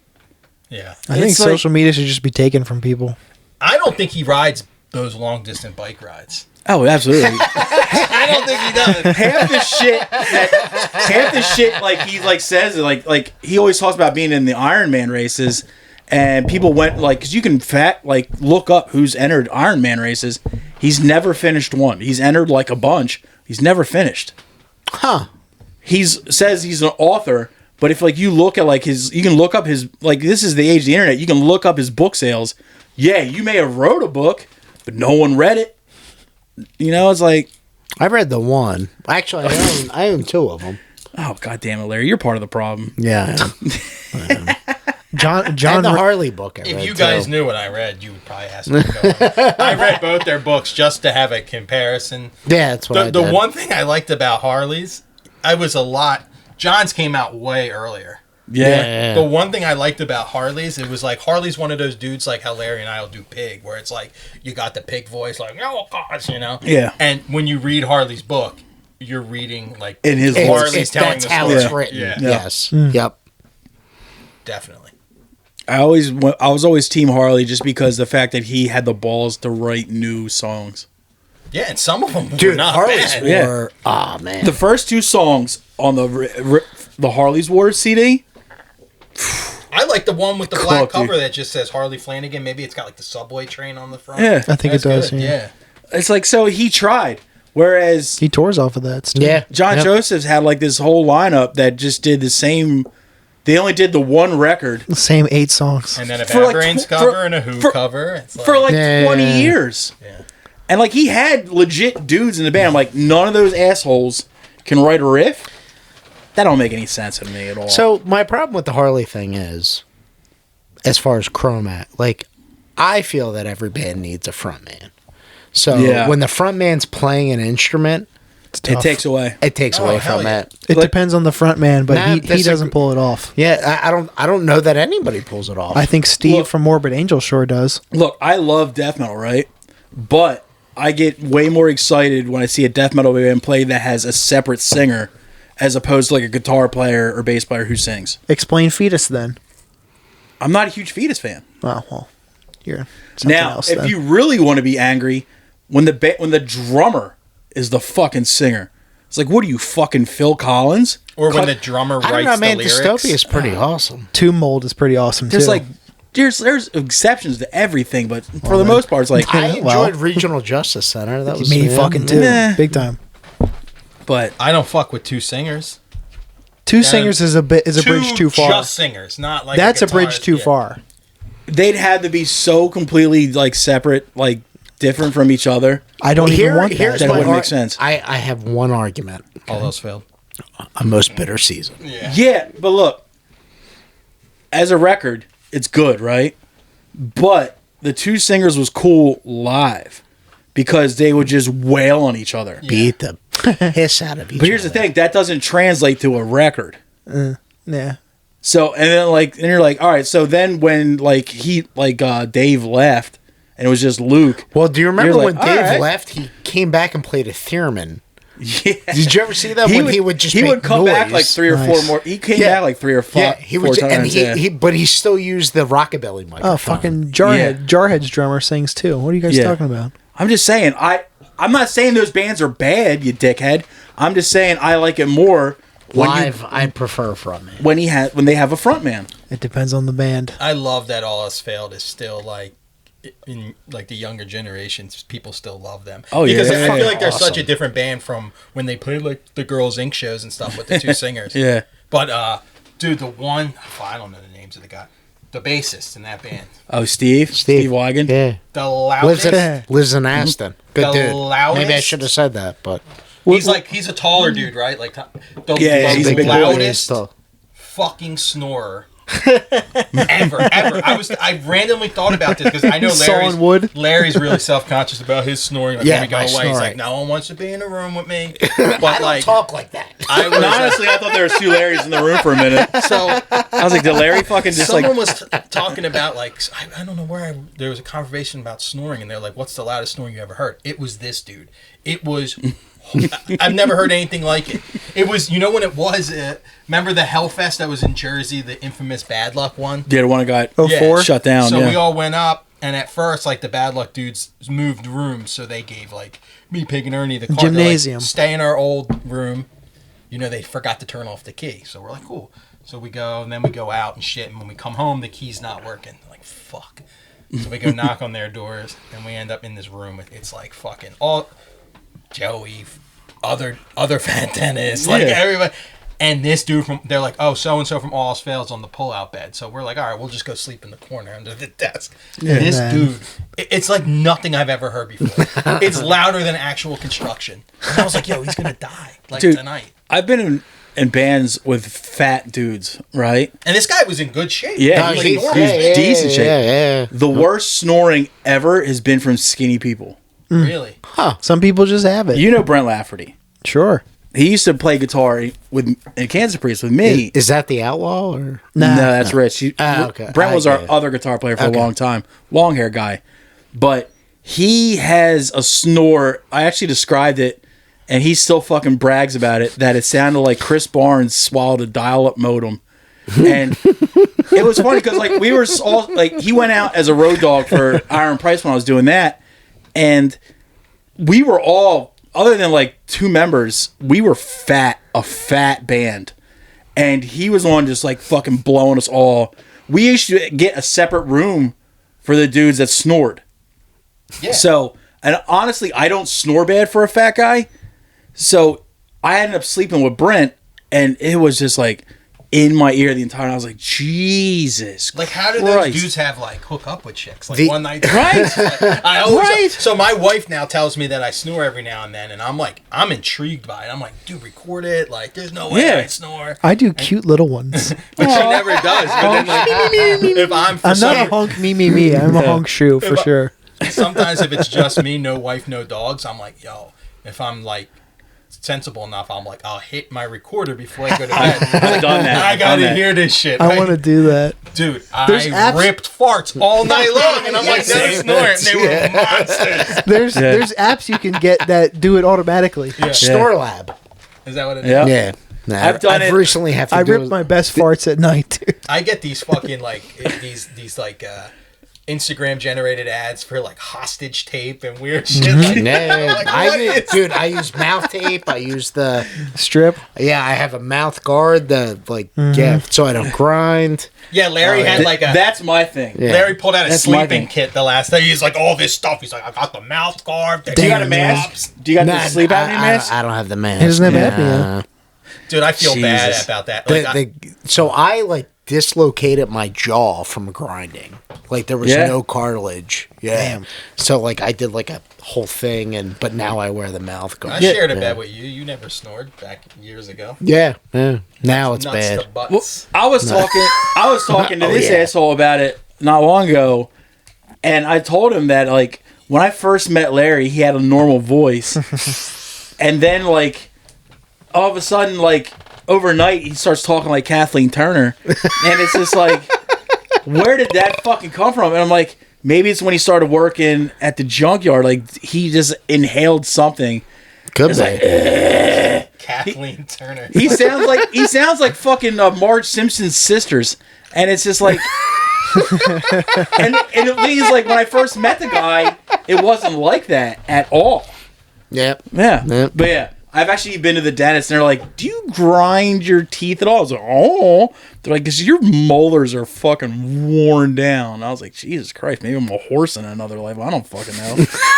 But yeah. And I still Give me a sugar cube. I still won't sleep with a fucking mouth guard. No. But I do. Top and bottom. Nah. Yeah. Larry puts his pads on for bed. Just put it in right now. Yo, he's got the scrimmage like fishnet shirt. Let me get my pin. It is breathable. It sounds kind of nice. Damn, but it's like a belly. You know what I mean? It's cropped. For sure. Yeah, it's something. We got to show off that fucking abs. You know what I mean? Oh yeah. I never introduced the show, did I? Nope. No. Welcome to the Irrelevant Illiterate Podcast. We got stuff to do too. Yeah. Sponsored by Pickles Premium Pickles. That's fucking right. It is. Get Brian. Oh shit. Get Brian, you idiot. Get Brian, you idiot. Shout out to the fucking lads, dude. Them Wachecki boys. God, your last name's stupid. Yep. And also with us, we have a first timer from Parlay Vintage, Tony Poconos. Mr. I never bothered to even try to pronounce his last name because it's Anthony P. It's Tony Blue Root. It's Italian and stupid. He's my third favorite Italian after Mike Moreau and Alicia Vitarelli from Channel 6. It's pretty good. Hey, dude, Alicia Vitarelli, she's fucking hot as shit, dude. Pretty good. God damn. She probably makes good food, too. Homemade bread, pasta. Oh, never mind. Can I ask stuff that shouldn't be on this podcast? What do you mean? Huh? Well, I don't know. Like when people haven't seen it, where's John Hassan? Why is he not like the producer? Do you still talk to him? Good question. Is John okay? That's an off podcast thing. Okay, cool. In short, John is good though. John is fine. John is alive. I don't care if you guys got a little tip as long as John's. No. It's not like that. But I don't want to air his business out. I couldn't believe that you hadn't talked to the Paris twins in a decade or plus. Yeah, it's just it's just like they decided that honestly, both of them hooked up with girls that gay managed. Yeah, So good. Mazel. But that just fucking like figured out how to steer them in the right direction, and they became family men with kids, and now all they do is they go fishing. So honestly, dude, after losing like so many friends from like opiates and shit like that, if they're like, "Yo, I'm a fisherman now," I'm like, "Oh, fucking thank God." Thank God, dude. Because if I had to choose like somebody I knew and fucking loved to like either go Oxycontin or fucking like smallmouth bass, I'm going smallmouth bass every time. Yeah. But yeah, they're both alive. They're both doing well. They got fat, which makes me so happy. Oh, dude, I love watching like dudes that are formerly like in shape just look like a fucking bag of shit. Yeah, It's I feel great, bad derailing it, but like I saved it for here. The last time I saw Dennis, I probably didn't have a driver's license, and not like a young thing. I didn't get a driver's license till like my mid-30s. Still don't. But I'm not good with years, but me and my buddy, shout out Chris Palmer, we took. I'll update you on him, but we took the mega bus from Philly to Baltimore to go see those Integrity shows when the Melnick brothers played with them. Yeah. And then I saw me and you were rapping the whole time. John was out of his mind, telling me an umpire, boom, boom, boom. And but that was like what? Like over 10 years ago. It was 13, I think.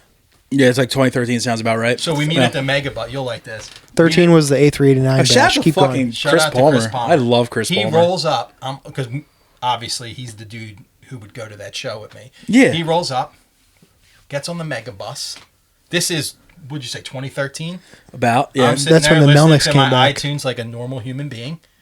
He rolls up with one of those yellow Walkmans. It's cassette player. And pulls out the Leeway Enforcer demo. And he's like, yo, my phone's broken. And it's like, I'm like, you wrote a fucking Walkman on the Mega Bus. And he had the original Leeway demo, which probably sells for a lot of money now. That's funny they had like the yellow sports. It was the one that like opened, you know? Yeah. I had the I had the same one. You had the clip thing over the buttons. Yeah. Well, I was driving here going, when was the last time I saw Dennis? I was like, Was it that? was probably when Palmer brought the Walkman. Yeah, the Melnick year was 2013. And they were awesome. I remember the last time I saw. He's playing with him now too. I think so. I think the last time I saw Palmer was actually Iron Price did This Is Hardcore, and I ended up going to the pre-show, and it was at some bar. It was the one where Youth of Today. Youth of Today played. It was Voltage. I was 14. And fucking Palmer was 10 in bar, and all these like bands that were pretty decent were playing. I ended up sitting at the bar fucking talking to Palmer until Youth of Today went on. Dude is a musical almanac, and forever. Like we used to road dog, like we went to like a Chaos together and stuff. Nice. When those were always awesome, but like he always would be like, because he was always in the bar scene from like teenage years to he'd be like, I'm fucking so over this shit. I want to just sell all my records and like move to an island. And he had a crazy record collection. Mm-hmm. His demo Palmer's collection in Puerto Rico, so shout out to him. He sold Jesus everything. Christ, the Bodiquas fucking took everybody from like this area, dude. So I thought that was awesome. Those butt cheeks cannot be denied. Yeah, he had an awesome collection. I remember every time I saw him, I was like, do a new band, stupid. Yeah, he was great in his band, too. Yeah. And he had great just had a voice. good musical ear for, like, what's good. And he was always this, like, I'm starting off something new with this guy, this guy, and this guy. And then the next time I would see him, I was like, what's up with that band with this guy, and this guy? He's like, they're all pussies.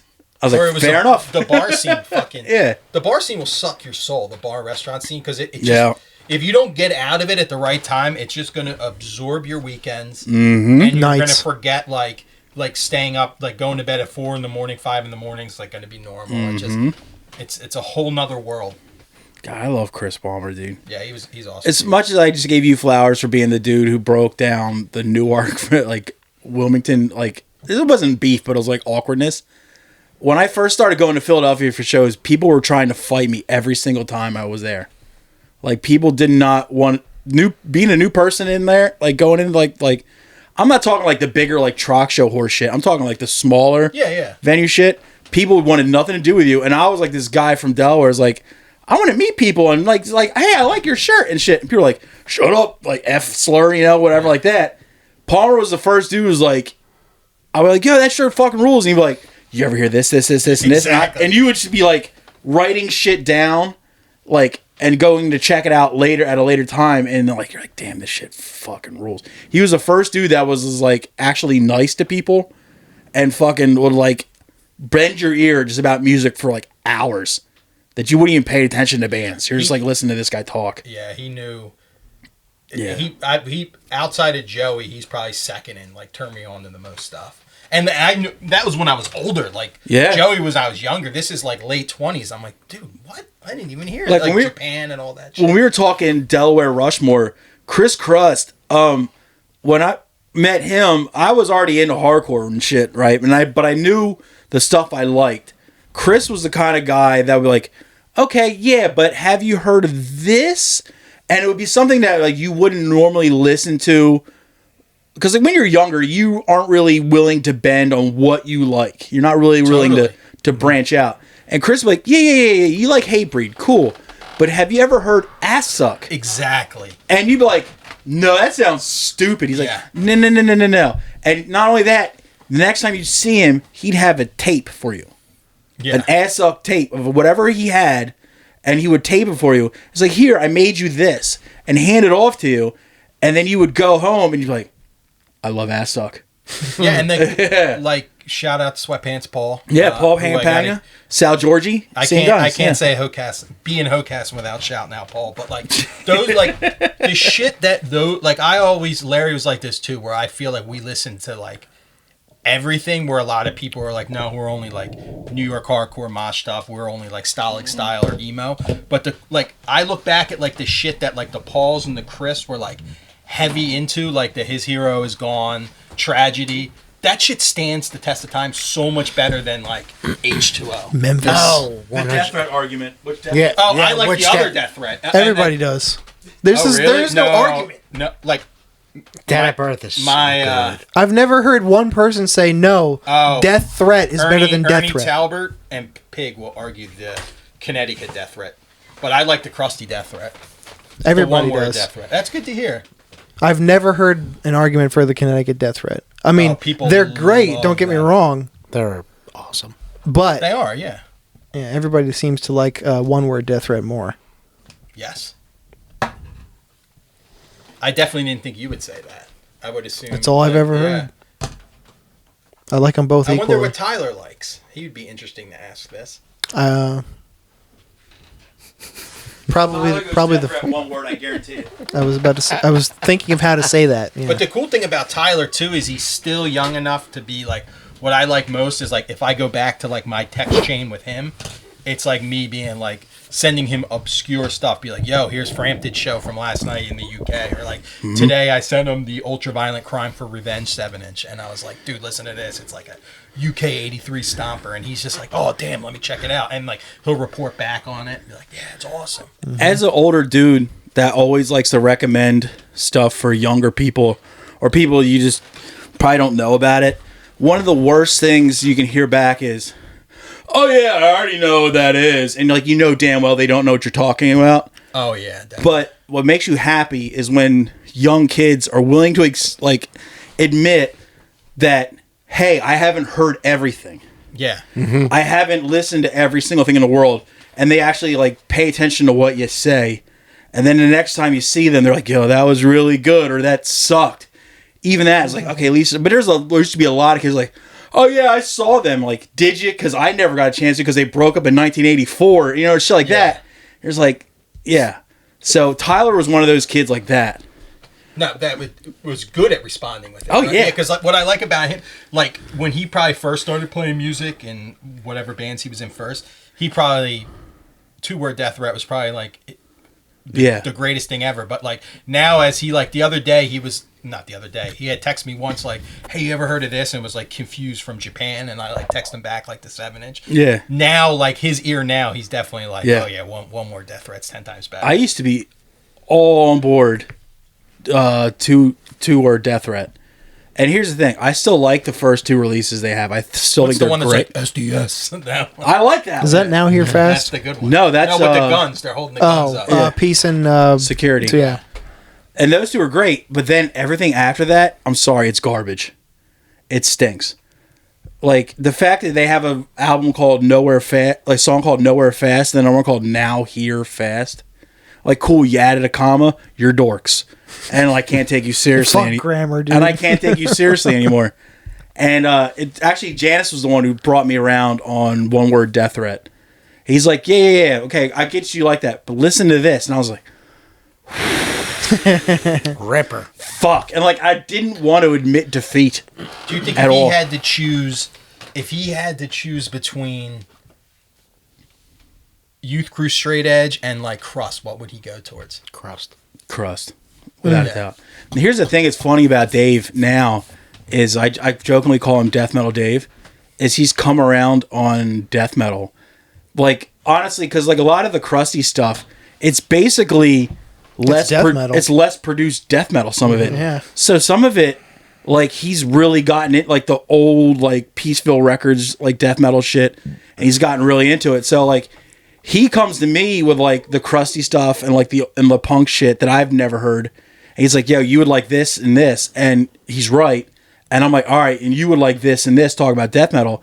And it's just fucking, it's still great. It's like the fact that I've known the dude we've been like great friends for 20 plus years. And we still can recommend shit that each of us haven't heard. Yeah, he's got a good, like... He has a Rolodex, for sure. Yeah, like, he's one of the dudes where it's just like, you know, if you just, like, post something random that you're listening to, he's going to be like, oh, yeah. He could have a critique for it. He loves SNFU, too. I don't.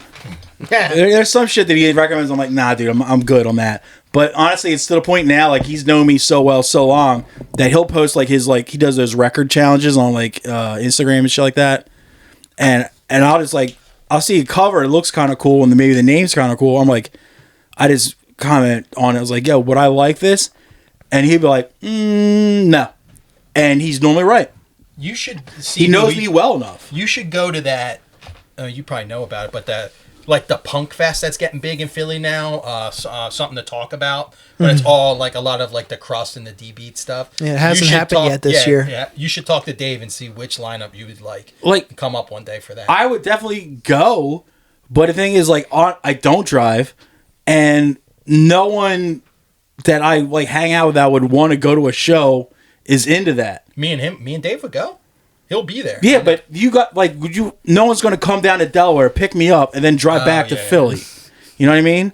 So it's like, Dave, like going to shows with Dave, I gotta hope there's something in Baltimore where I'm like on the way down to, you know, to like snatch me up on the way. But yeah, I like going to shows where I don't know shit about any of the bands playing. Just going in completely blind. I love that shit. Yeah, I got that Public Acid record today. It's fucking awesome. Don't know shit about it. Check it out.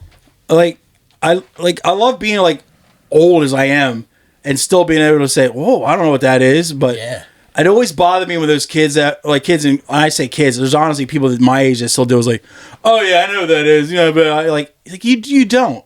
But like, who you're cares? lying. You're 40. Yeah, you're trying to impress. Yeah, it's like, dude, like you're in your mid 40s. Why are you still like doing that? Just let them lie. Who cares? Just learn. Like sometimes the young kids, like, because I'm not as in touch as I used to always be. So when like a young kid will like go fucking like say, check this shit out, I will. I was like, because they got their finger on the pulse more than I do now at 44. Yeah. So yeah, you gotta kind of. It's the same thing as like young people they can listen to old people about the shit that they missed. And old people got to listen to the young kids about the shit that they're missing now.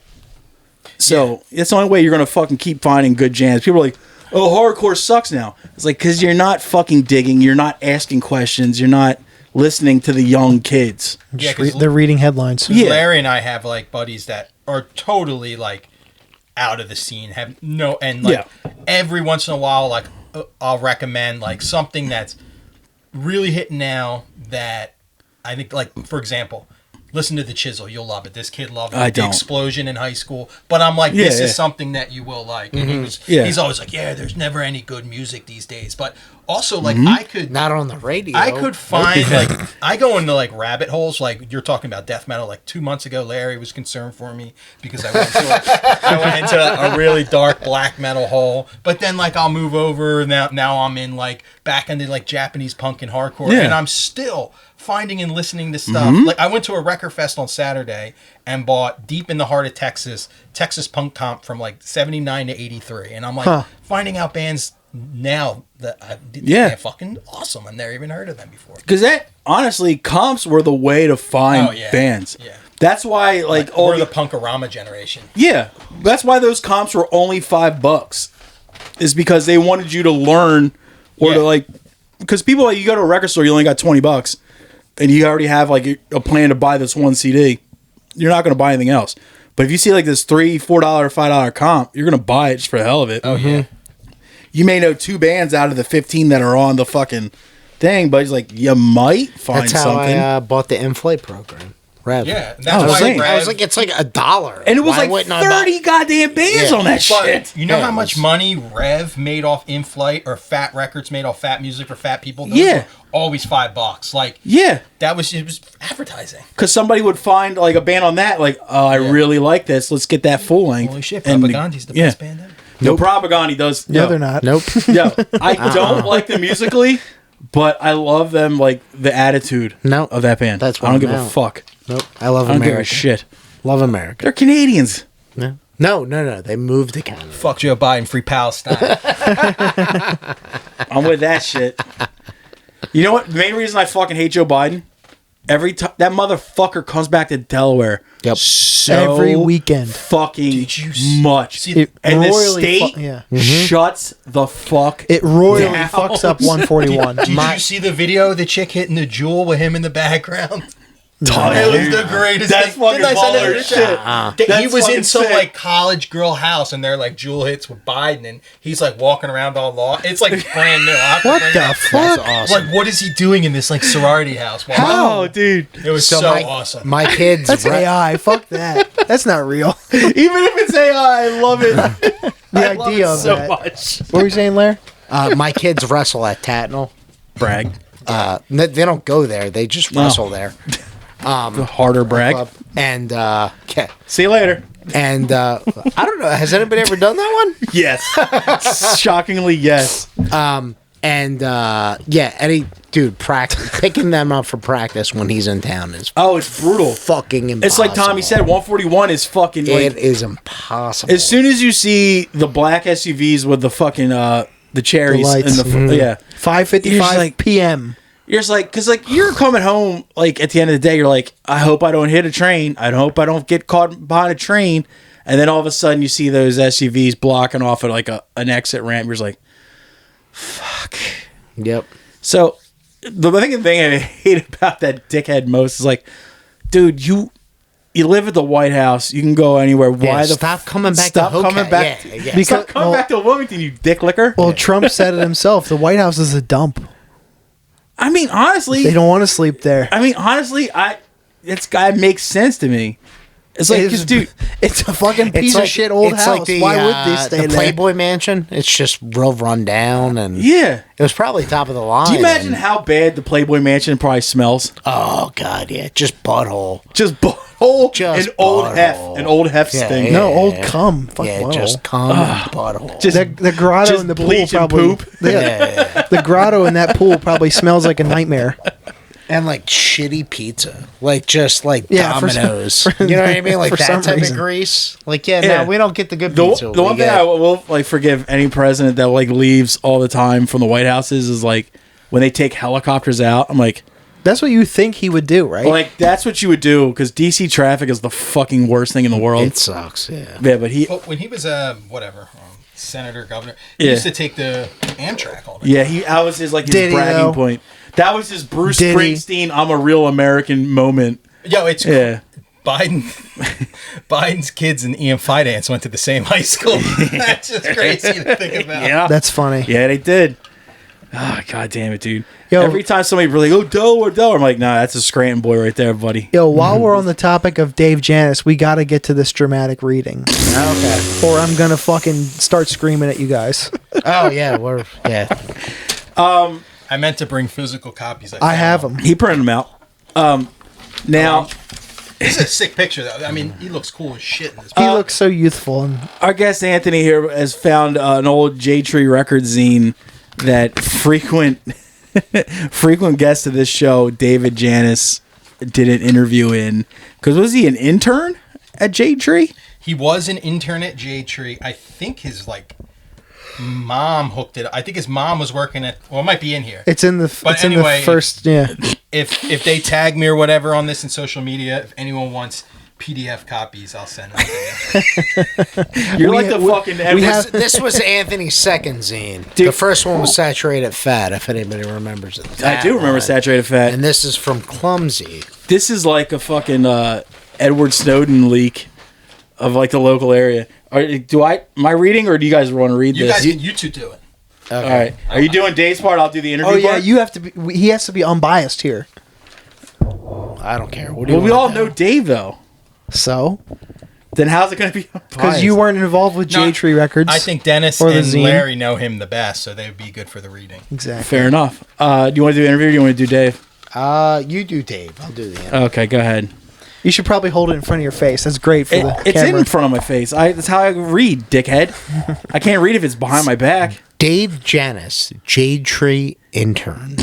The picture is fucking super good. And I will add this in post. Fat bubble neck. You live in Philly, but root for Pittsburgh teams.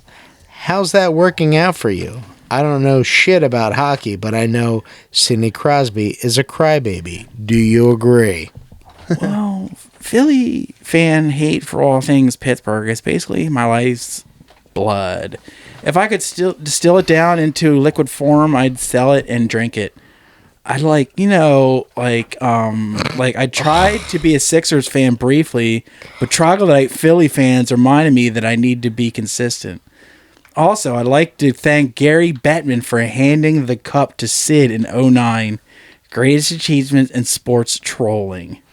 How did you end up interning at J-Tree? Basically, I'm a huge bitch. My mom worked at... Dude, sick brag on fucking Maggie Janis. That's a good Macy's. It is. It's a good Macy's. Yo, shout out Maggie Janis, dude. You're a fucking sweet lady. My mom worked at Concord Mall Macy's and sold Darren a travel electric toothbrush once. Oh, shit. Before he went on tour with Strike Anywhere, she talked to him, found out they needed interns, and ended up convincing me to do a college credit internship there, even though I wasn't in school. So how do you do fucking college credits? Whatever, dude. This kid's a fucking enigma. What did you do there? This is the most, fucking biting questions of an interview I've ever heard in my entire life. Oh, anyway. Everything. Total grunt work. Cleaning, buying office supplies, answering email, demo submissions, and making massage and pedicure appointments for Tim and Darren. That's probably supposed to be like a LOL after that somewhere. I would love to know the awesome demos he probably turned away too. Turnstile could have kept J-Tree in business. But Janis is the intern. He's like, no, it's jock shit. My favorite job was doing press kits. I'd spend all day reading zines featuring J-Tree bands, cut out the articles, and assemble the kits. I also surreptitiously, good for you, David, use their copy shop accounts to make my own copies of Darren's personal flyer collection. How did they treat you? I really came out on the other end of this who gets to breed for what. Because you have like 6 words. I have like a fucking... Anyway. But you're doing it way better than I could. Thank you, buddy. Charles and Miran... Actually, Miran, I went to fucking high school with that guy. Charles and Miran were friendly with professional from... Were friendly and professional from day one. Tim Darren and Dave Wagenschutz, who was the office manager at the time, treated me like an annoying little brother. Aww. They abused me relentlessly, and I loved it. Once I had a huge pile of press kits assembled and ready to meter and mail. So, of course, Darren walked over, shouted some breakdown lyrics at me, and punched the whole pile on the floor like a dick. I didn't care. I was just so pumped to be there and respect them beyond reason. Oh, God. David. Jesus. Did you ever get paid in turning point 7 inches? Oh, Christ. This next fucking thing, I just know I'm just going to fucking want to kill myself after I read it. Now? Fair enough. Darren once offered to pay me with a turning point 7 inch on gold, and I fucking turned him down. That's in caps. Well, that's in caps. Let me try it again. He offered to pay me in turning point 7 inch on gold, and I fucking turned him down! Because I already had one. I liked it the first one. LOL. I still kicked myself over it. He had a little cabinet drawer full of them. No lie. It's nice to know that he wasn't lying. If anyone has one on red that they'd trade, hit me up. Tee. What are your thoughts on the label's move to Philly? Do you think it's an excuse to be near more hipster brunch spots? First off. Good question. First off, interviewee. They're the target market for Philly brunch spots. Marky. What the fuck does that mean? The target market for Philly brunch spots. Anyway, first off, their target market for... Read it again, maybe. All right. First off, they're the target market for Philly brunch spots, aging ex-straight edge millionaires. He's so catty. Yeah. I think it's bullshit that they're like a mile away from me, but haven't once invited me to come do shit work and reminisce. Oh, damn. So he's fucking sad that he didn't get to hang out? Ugh, David. Oh, this is from is when? It my turn? Oh, okay. High impact or action-packed records? I don't even understand that question. Action-packed wins by a hair. The turning point 7 inch is better than Four Walls Falling 7 inch. The even score 7 inch is trash cans, but the Zero Tolerance record is even worse. Plus, action-packed had a better logo. That actually sounds exactly like a Dave Janis sentence. All right, favorite Trade True release and why? Oh, Christ. Oh, we should go around and do ours after this. Honestly, his might be really close to mine. Really? I love Pedro the Lion. This is a difficult question. Pedro the Lion Control is one of my favorite LPs ever. The music, lyrics, mood, and aesthetic are untouchable. Four Walls Falling, Culture Shock is my runner-up. One last thought. My greatest achievement, April Fool's jokes. On April Fool's Day, when you tell April Fool's jokes, Darren decided to call Jonah and tell him J-Tree was dropping one-line drawing. That's what I guess that's one of the bands. This was right before their LP came out, and it really harshed Jonah's mellow. Till Darren let him know it was a prank. That Darren. Darren was really pumped on pulling more pranks, but didn't have any ideas. So I fed him the idea to call from Ash's Rise, who had just put out Nightmares, and tell them a video game company offered them $6,000 to use their songs in a Call of Duty type game. The selling point was the game had the most realistic civilian killing and collateral damage in video games. Hearing them freak out over that line was music to my ears. That's when I knew I was truly a contributor and not just a shit worker. Honest, as douchey as the rest of it is, that prank is fucking good. That From Ash's Rise record is good. It's fucking awesome. rips. Yeah. But really to tell good. them that their music's being used in the Call of Duty game is pretty fucking funny. I'm shocked that you're going Pedro. But I like the other one, Control. It was the one I listened to all the time. That's the one you saw. He just referenced it. That's the one you saw about. Oh, it was? Yeah. That's the one with the briefcase, I think, on the Yeah, cover? yeah. Oh. Yeah. But Lifetime Jersey's best answers. No question. Oh, yeah. I said it on here when we had the Delaware discussion. You silly little goose. My favorite, one of my favorite Delaware hardcore. This is like, who's your favorite Delaware hardcore band? And Walleye was mine, and Familiar Forgotten's my favorite Jade Tree release. Huh. But I would, other than that, I would either go for early Promise Ring, or maybe Page of the Lion. Yeah, I gotta go. Nothing, huh? No. Jersey's Best Dancer or That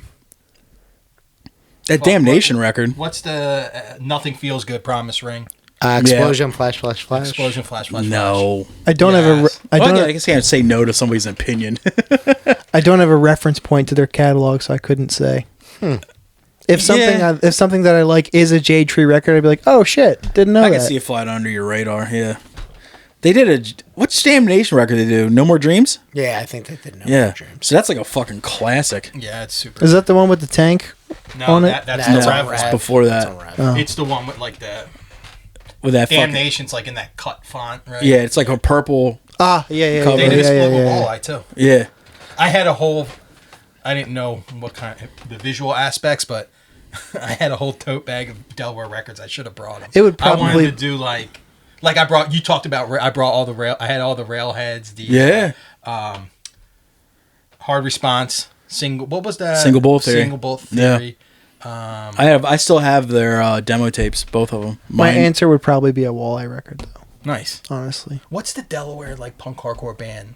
I want to say Intoxicated, but it's No, not. I know what you're talking about. Because you guys talked about it. Infection. Infection. I was like, I definitely have the Infection. But Infection was way before my time. Oh yeah, both of our time. Yeah. Yeah. So like when they were like a thing, like I didn't know what the fuck I was talking. When I started going to like legit hardcore shows, like the only Delaware bands that were active were Hard Response and Stormwatch. Yeah. And Stormwatch was basically an oi band. Yeah, because you probably just missed Railhead like me, because they had played right when I first started hanging around there. Railhead had already done like the funeral show where everyone came dressed in all black and white. That was I missed that. And I honestly, when I came around, when like I said, Hard Response and Stormwatch, they were both like soon after I started coming around were broken up. But they, of course, you see like every fucking reunion that they came and did. But So they're playing with Condemned 84 yeah, I'm not going to that shit. That was sketchy as hell. on 420. That was sketchy as hell, So bro. are they doing that? Where's 'cause that? Tim likes to smoke weed, or someone was born on 420? Where's that show? New Jersey, I think. But one of the bands on there was Condemned is sketchy. Condemned, sketchy, and there was a band called Battle Cry on there that I know is sketchy. April 20th is a Saturday. Maybe that's why. I gotta Saturday. fucking pee again. Keep going.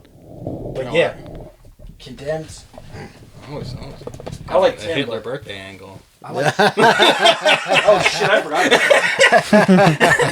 I like That one flew under the radar. I like Tim, but some of his friends They're celebrating. Just not always that talking one. poop fork, dude. Efforts Made's poop fork. Yeah. I thought it was a knife. No, it's a fork. Oh, whatever. Really? But Delaware, yeah. Same diff. The thing is, like when you say like your favorite Delaware band, it's hard because hasn't been that many. Automatic Asshole's my favorite ever. Really? You remember them? Yeah. Yeah, they were funny. No, they played like one show and had a demo, but it was hilarious. Jeremy went to high school with Yeah, us for a Fat little Jeremy. bit. That guy he and I did not get along. Jeremy went to high school? Yeah, with the Sellers for a little Yeah, he bit. went to I'm high really bad at remembering. I liked that Jeremy went to high school. Like, wasn't he raised in Hey, a barn? I went to hike school. Yeah. Did Jeremy die? I don't know. I think so. Yeah. Oh, really? Yes, I think he is no longer with us. Oh, how? Bad stuff. Yeah. Why you think? Really? I think so, yeah. Why you That's a think? shame. Was it Jeremy? Because I know it was Dave Mealy, right? Just Jeremy. No, not died. That was in that Yeah. band. But Yeah. they played in my heavy partying days. A show got canceled. I don't know. You know Metal Better than me. What was Morser considered? Morser, German. I know they're German. German more than anything, but more Like, metal. They're not black, man. I don't know what No, they just Kind of straight like metal. there was So Morser's Morser- fucking they ripped, had like though. 3 or 4 Dude, singers. Morser right? show Yeah. got canceled for some whatever reason. So this dude that Larry and I used to know, shout out Chris Rakes, had the show at his parents' basement in like West Grove or whatever. We ended up all sleeping over there. It was just like us, these Germans that spoke like 2 words of English, more just rocking the swimming pool at Morser till like 4 a.m. I was like, I love this band. But fucking Automatic Asshole was basically who was the Jeremy fucking throwing cymbals at the floor and yelling shit. But who was the guy Pig worked with at John Emery? Yeah, was he in that band? I remember John Emery. John Emery got banned from Bert's CDs for stealing. Like, I don't know why I find that funny, but anyway, like when? Like 98 last week. So I was like, I hadn't seen him forever. John, you remember Backpack John, right? Yeah, like Mr. Bean. Yeah. So he got banned. Like Bert's was so good to all of us. Yeah. That's and why he always was kind of embarrassed by it. Like when we would all be hanging, he's like, "Yeah, I'm not allowed in. I got caught stealing." Anyway, fast forward 25 years, in the heat of COVID, I'm in sit and spin shopping. Everyone's got masks on. Yeah. And there's this dude. Every fucking record he looks at, punishing the dude up front, Colin. They're like, "Oh, come on, dude, you got this marked at 25. Could you take 20 for it?" Like, I hate that. Right? And then I'm like, I know this fucking voice.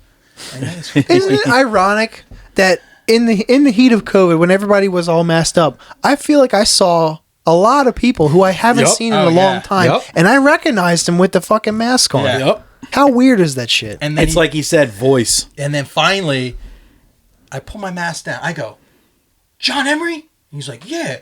He's like, "Holy shit." I was like, "Damn, I haven't seen you in 20 years, and you're still up to the same bullshit." I go, "Last I saw you got banned from Bert's. Now you're fucking bargaining with this poor guy trying to run a small business." You're literally chiseling this man. Well, that fucking guy used to do that shit at distro tables. Oh, yeah. Ugh. Like, he would do that shit, and, like, I remember he used to do shit like, a band would come through town, you go to their merch table, it's like, "Now, how much is the CD if I get the shirt, too?" Yeah. It's like, what are you doing? I don't know. What's 5 plus 10? Yeah. It's just like, you're not going to get it, like, he's wanting to, like, cut a deal, like, you know, a BOGO. It's like, God damn it, dude. Tried to Blue Light Special Records. Yeah, dude, fuck it. John. Yeah, shoplifting from fucking Bert's was bad, though, because that was... It was the only That's source, a local really. spot. That's so fucked up. And it was the only spot that got hardcore and punk rock in Like, on a yeah, regular ah, basis. You're pissing where you fucking eat. Dude. Like I said, with like I also went to Rainbow, but I would only go there for used shit. Yeah, Rainbow wasn't as, like, connected as Bert's. Yeah. Well, like- Rainbow's like a chain. So Not Rainbow, sorry. I'm thinking Wonderland. Wonderland, Yeah, Rainbow same. was like a bookstore, too. Yeah. Wonderland was good. mainstream, if you will. Like Wonderland used to have a place in Pike Creek, right in the Pike Creek Shopping Center, and I used to go to when I was a kid, like a legit kid. And I actually bought Big Black Songs About Fucking from there. And here's the thing. There's a Big Black Songs About Fucking shirt on Depop right now. Buy it, because that almost bought record it. fucking rules. And I remember buying it just because It's Sound Guy Rock. You will hate that. Oh, you absolutely hate, but you still buy it. I won't. But I will not. I remember buy buying that tape just because I was like, "There's no way in hell my parents are going to approve of this." And then the little girl that worked behind the counter was like, "Are you sure?" I'm like, "Yeah." And I was like, "All right." I was like, "Yes." I got it home. I was like, "This is fucking terrible." But Yeah. I'm not into, like, the whole, like, you know, vintage shirt craze. I'm always like, you know, you should wear shirts that you saw the band and got them. Yeah. That's ironic given your fucking business. Yeah. It's true. The boy's got a point. Mark this, delete this part. No. There's one shirt that I would pay crazy money for. What is the it? Big Black Tool shirt. Remember that? It was like, it used to be in the back of, like, every skate magazine. Yes. And it was like, it just said, like, Big Black, like, Tool, Chicago made, or like whatever. It was. Yeah. It didn't look like a punk band shirt. It was just. And then Peg Boy did like a concrete shirt. Like it looked like it was like for a concrete outfit, but it just said Peg Boy instead of the Union. Those were good. Dude, I fucking one of the funny thing is like the only reason I ever get mad at myself for being fat isn't because of health reasons or anything No, like that. God, no. It's like you realize the fucking shirts you could have been pulling in your youth. Yeah. Oh, yeah. Right now, like Sure. the great shirts you could have, but you had to be fucking 2X in 1996. You dickhead. It's like, God damn it, dude. I was kind of talking about this, like, was talking with a friend Saturday about someone that like passed away unexpectedly, like got sick with cancer, caught it lost, and it's just like it was one of those corny conversations. Like, dude, like, what does this all mean? Like, we're at a record fest, and we're like grabbing all these records. Like, who cares? Like, we're probably just gonna like die one day. But like, that's why I get so much joy out of like someone like Tyler. Like, I had a bunch of like old crust and like DB shirts that like I never wore. That's so just fucking like cool. I'm like too like at my age in life I'll never wear them. I'm like, you know what? Tyler, what's your address? I'm sending you something. I love his stuff. And then it's like 3 weeks later, like I don't hang out with him on like a regular, but like 3 weeks later I see him playing like a pack show, like wearing one. I'm like, that's exactly what I wanted out of that. When I feel so much better. When I started Iron Price, and it was at the time it was everybody was from Maryland except for me. And one of our early shows, I met this kid named Jake. He was I guess he still is a juggalo, but like he was, you know how like the juggalos they get down, dude. How they first started coming around to hardcore shows, and they eventually become hardcore kids, right? This kid, shout out Mike Ferrero. What's up, Short King? But this kid Jake, he was like at our first show, and like he was just always around, and he's a bigger guy, right? And he also likes to, like, at like most juggalos, likes to wear bigger shirts, like bigger than his actual size. So when I had a bunch of 3X, like hardcore shirts and shit like that, and I was like, "Will you wear a 3X?" And he's like, "Yeah, man, I'll wear a 3X."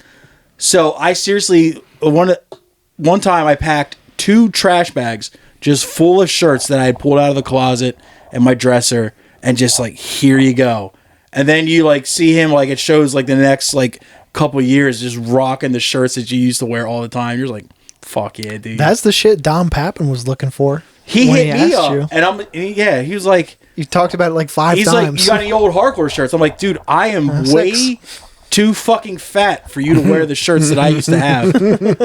Yeah, fat shirts didn't exist. Don't you get so much more joy out of like giving it to that kid versus like, you know, selling it for like some kid's gonna flip it on the internet? Yes, absolutely. Some kid that's like granted, like I guarantee that kid Jake looked through shout out fucking Jake Edwards. He's a great kid, but I know he looked through those trash bags of shirts like who. Then occasionally he was like, I gave him a fucking Marauder long sleeve, the Master Killer long sleeve. Oh, with the Chinese stars? With the Chinese stars on the sleeve? Cut shirt, I know it. Yeah. No, this was the pre-Cold Cuts one. The actual, like, legit from Marauder shirt. Did they have to license all that and stuff when they did those? When they start making? Not sure. But I'm sure. Like, to give him that, like, I know, like, you could have flipped that online for some, like, decent money. But the fact that I gave it to some, like, young bull that was just like, oh, he's a tubbo just like me, and he got a fucking like a cool shirt out of it. And like that's way more to me than getting money out of it. Larry had you had a lot of stuff. It's like I still have. There's 2 things that I always see like the younger kids like reselling. And I'm like, I had that in high school. It was the the Turmoil Philadelphia cream cheese shirt. Oh, dude! Like I bet that's like hundreds. And the Hate Breed Smorgasbord records. That's great. And like those are like, it's so crazy to think those are worth anything. And the thing that blew my mind the most was yesterday a vintage store posted a Blacklisted shirt. And I'm like, they're vintage? Like, that's vintage. Crazy. That's hilarious. I have the demo shirt. It's a medium if anybody wants it. Holler at your boy. It's funny as shit that you mentioned the Turmoil Philadelphia hardcore. It was like the Philadelphia cream cheese shirt. That was such a cool shirt. That shit was everybody had that shit in the day. The Turmoil windbreaker. You know what? Here's another one that I know it's like you a guys, legendary design. I know you guys will fucking understand this. You couldn't go to like a Philadelphia show without seeing that Turmoil shirt. But what about the Vision basketball jersey? Larry has it, right? Or 25 to Life. I had a Scarhead basketball jersey. Okay. And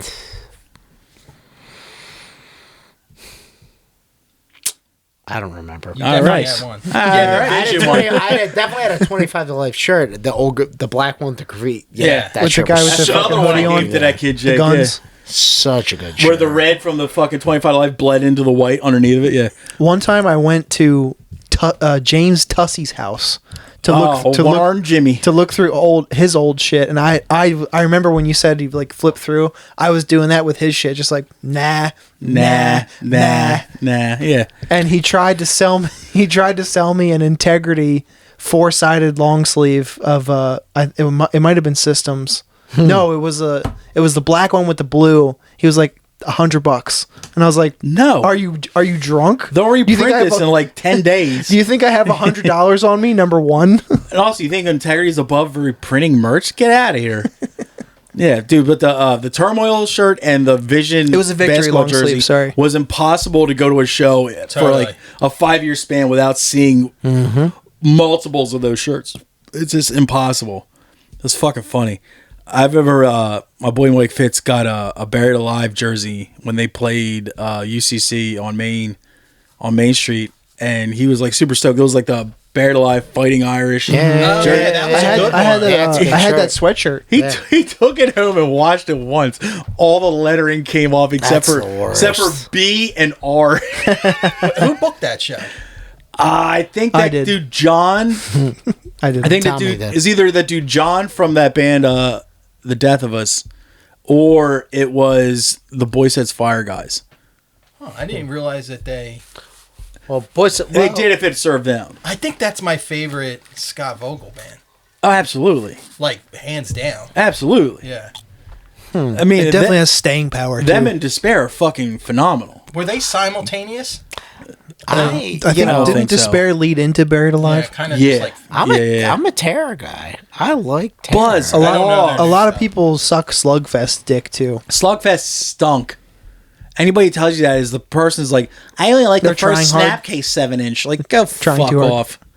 Slugfest stunk. My old roommate had that as Mikey. He would jerk off into a Slugfest t-shirt. Nice. That's a good thing to do with a Slugfest shirt. He had a by the grace of God poster framed. Yeah. That was awful.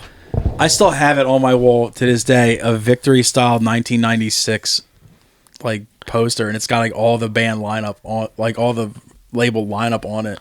Is it framed? No. Did you see the back of the Bum Rush zine that I sent you? No. Oh my god. Well, there's a 1996 Aaron Melnick interview, but the back is like chubby, like all this shit talk, chubby fresh shit talk, and it's so good. You gotta read it. I sent you guys. I don't know on Google. I thumbed through it today. The other two are great. So, God damn it, Drew, Delaware OG, and then Jamie. He did the other one, but they have those are good of the era interviews. Dude, that's the thing with cool, like chubby fresh interviews. They don't age well. They tend not to age well. That guy. He's a little heavy with his words. That's all I'm saying. God damn it, dude. That's a way to say it. It's something. One thing I don't want to forget about is we had. Did you do that longer? Well,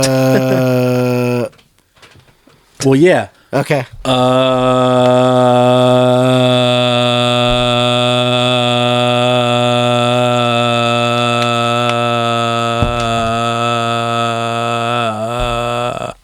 That's good. How's that? What he doesn't know is I'll just edit it out. Yeah, sure. I don't give a fuck. As long as I did right now, I don't give a shit. You can't fucking shackle me, dog. Good. But hit the other one though. Hit the good one. Nope. No. Fuck yeah, dude. There it is. Welcome to the Morning Zoo Radio.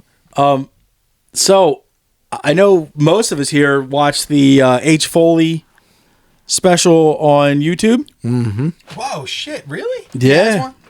It's good. Dropped what was it, like 27 minutes? I think. Yeah, it was just under 30. Yep. And I know most of us here watched the Dan Soder special, which was also like 30 plus minutes. Okay. What did everybody think? Where's this coming from? My mouth. Are you getting into homework now? What are we doing? said, let's talk about the H. Foley special on the episode, and so that's why I'm doing it. No, that's not. I will pull up the goddamn conversation. Mommy and Daddy are fighting again. Yeah. I'm trying to think of the shit he says during his... That's another podcast I would listen to. He legit said, hey, let's talk about the Foley special on the episode. I was like, no, let's wait. Is that it would be mutual homework. because we all talked about it. I texted you, hey, did you watch the Soda special? I'll try to watch it before I come. Because you said and that, I know he did. You said that and the Kevin Ryan special. Yeah, which didn't come out yet. Right. So it would be in the future. Yeah, so don't act like this is some shit that I'm just pulling out of a fucking thin air. I have no notes for it. Tom, so you didn't watch it? I have notes for it, but I don't have them ready. Is there a more likable guy than Dan Soder? Why do you need notes? So that I can fucking read my thoughts, dummy. You don't remember? No. Yeah, I know. Guys, Jesus Christ. Do we have news? Do we have games? Dan Soder, awesome There's the dude. ant thing. You're going to ask him questions. I'm a regular. God I know damn, what we're doing. We like barely have time for like news and stuff. I think we should get right into the newcomer stuff. Okay. Well, since he's a newcomer, Parlay Vintage. This is, we don't know shit about sports, but from what I gather, it's if you want to be a jock and a hipster at the same time. Yeah. Mm-hmm. Does that sound about right? Or a racist, yes. One of those three. Yo, speaking of racism and sports. And Chubby Fresh. Well, speaking of racism sports, I was actually looking at... they make the Negro leagues. I'm not saying Negro. That's what it was called. That's what it's called. The Negro League. Sadly. Like the logos and like the hats and shit. Yeah. Some of the fucking coolest designs. Them and minor ever. league teams. Mm-hmm. I wear them. Fucking ridiculously I good used to have looking. the KC Monarchs with the heart. Yeah. Dude, there's some like the sickest fucking hats I've ever seen in my life. I agree. John Hansen, we talked about earlier, sent me. He's like, yo, check these fucking things out. And I was like, these are like the sickest like designs. Mm-hmm. They're way more intricate than like the boring ass MLB and shit like that. You're like, God damn, dude. They actually try with their logos. Yeah. It's the same thing with minor league teams. Yep. And like the hats and shit are more than just like your basic, black, red, blue hat. It's like multiple colors. It's fucking minor sick. league is your style. You always wear what looks to be a minor league hat, but it's probably Fair not. enough. Like you should just look at minor because they're the new eras like you wear. Yeah. But they're always like Tom said, goofy. Like They're cool. Yeah. it'll be like a clam or The like Jacksonville a guitar. Jumbo Shrimp. Yeah. Yo, I love The Savannah Bananas, Yeah. Go on. The Sarasota, fist fuckers. Yeah. It's just a fist. I'm team That's Savannah Banana. But yeah, dude. So all I know is that fucking this dickhead is always like, yo, Parlay Vintage, and it's like some Phillies hat from like when corduroy. I'm wearing one right now. How aren't you just I fucking... see the parlay on the back of it. Aren't you just brown nosing, dude? Yeah. That's what It's I wear. apropos. Parlay_Philly on Instagram. We got your fucking address right there, baby boy, and we're going to link it Hit in. me up. I got zines. Been here We're this going to whole link it in the time. description. Like it never left. Yeah. So yeah, it's like if you want to be a hipster and a jock at the same time. Yeah. It's pretty sick. All right. Very good. Oh, I'm supposed to. Yeah. Yeah, it's your fucking out business. on this Sell that episode. shit. Oh yeah, I'm just saying. Hit me up. Follow. Well, the Instagram is right there. If you want to see If what you he's like got. Listen, if you like Philly sports, wrestling, obscure Japanese hardcore, That I death like. metal, anything cool, I try to source and sell and get to the people.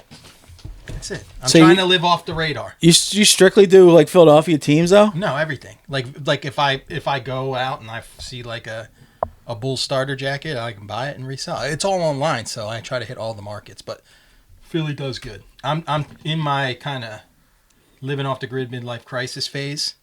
Shout out So- to it. I'm just doing nothing and just.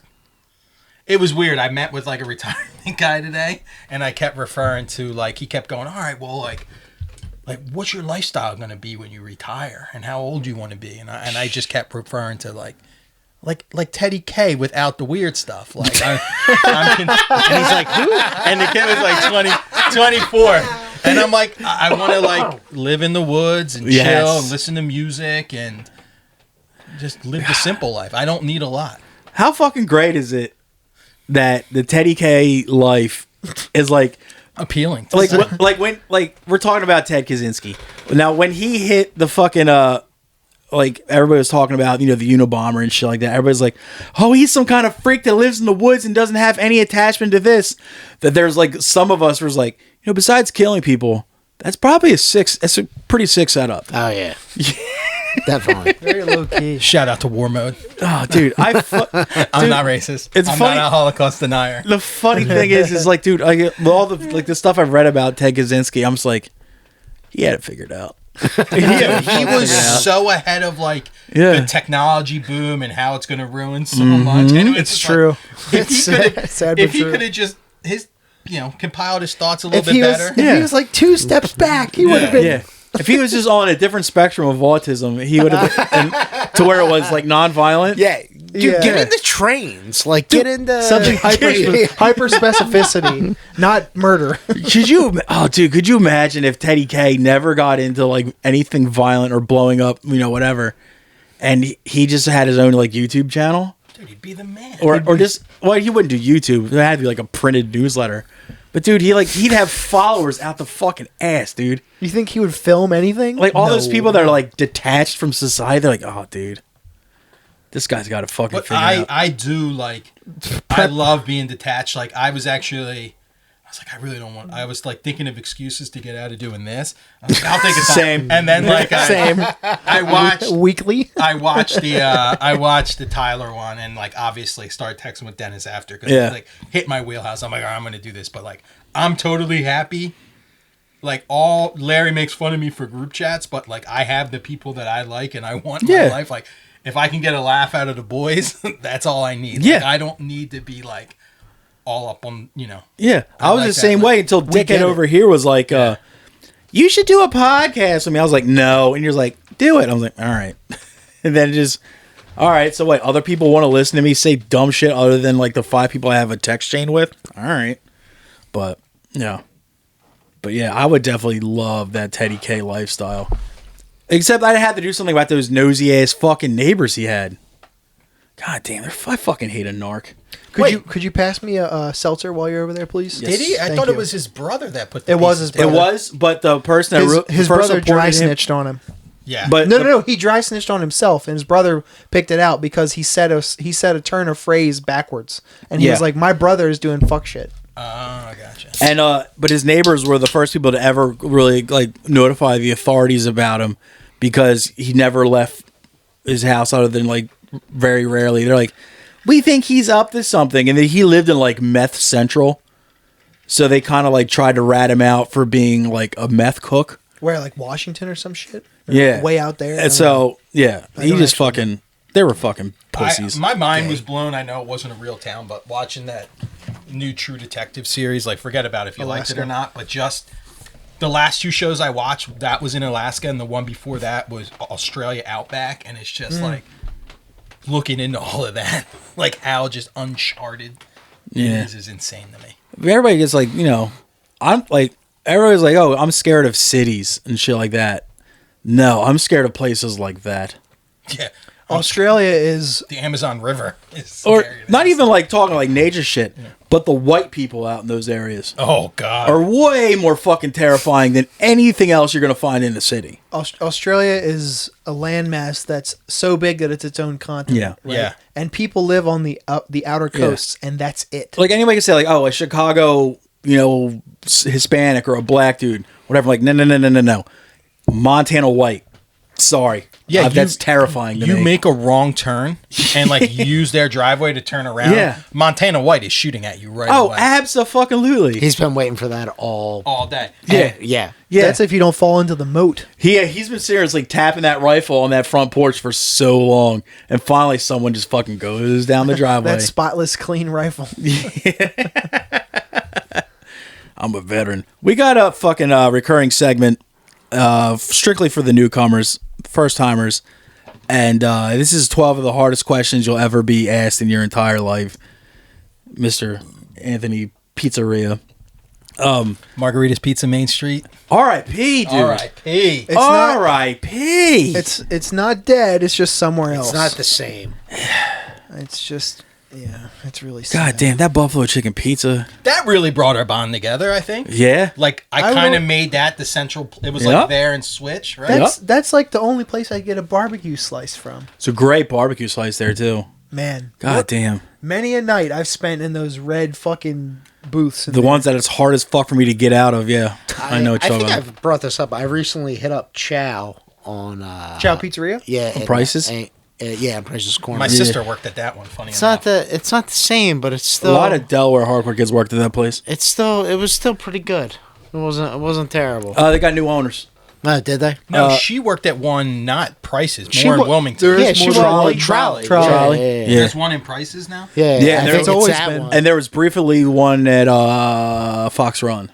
Huh. Yeah. The Price's Corner one, the owner's like just retired, just stopped doing whatever, and sold it to one of the dudes that worked there. Oh, okay. And so he took over, and it's just, I stick to Little Vinny's. It's still the same. I stick to Napoli. Everybody likes to go wherever's Napoli's next door. really damn good. Yeah. All right, let's go here. We got 12 questions here. This is I know you don't like politics, but we're going to get into it anyway. How many cops does it take to kill a widowed father of 3? How many cops does it take to kill a widowed father of 3? Wait. Wouldn't a father be a widower? How many? Widowed counts for both. Widowed father, so he has no. Yeah. The wife is dead. Didn't know that.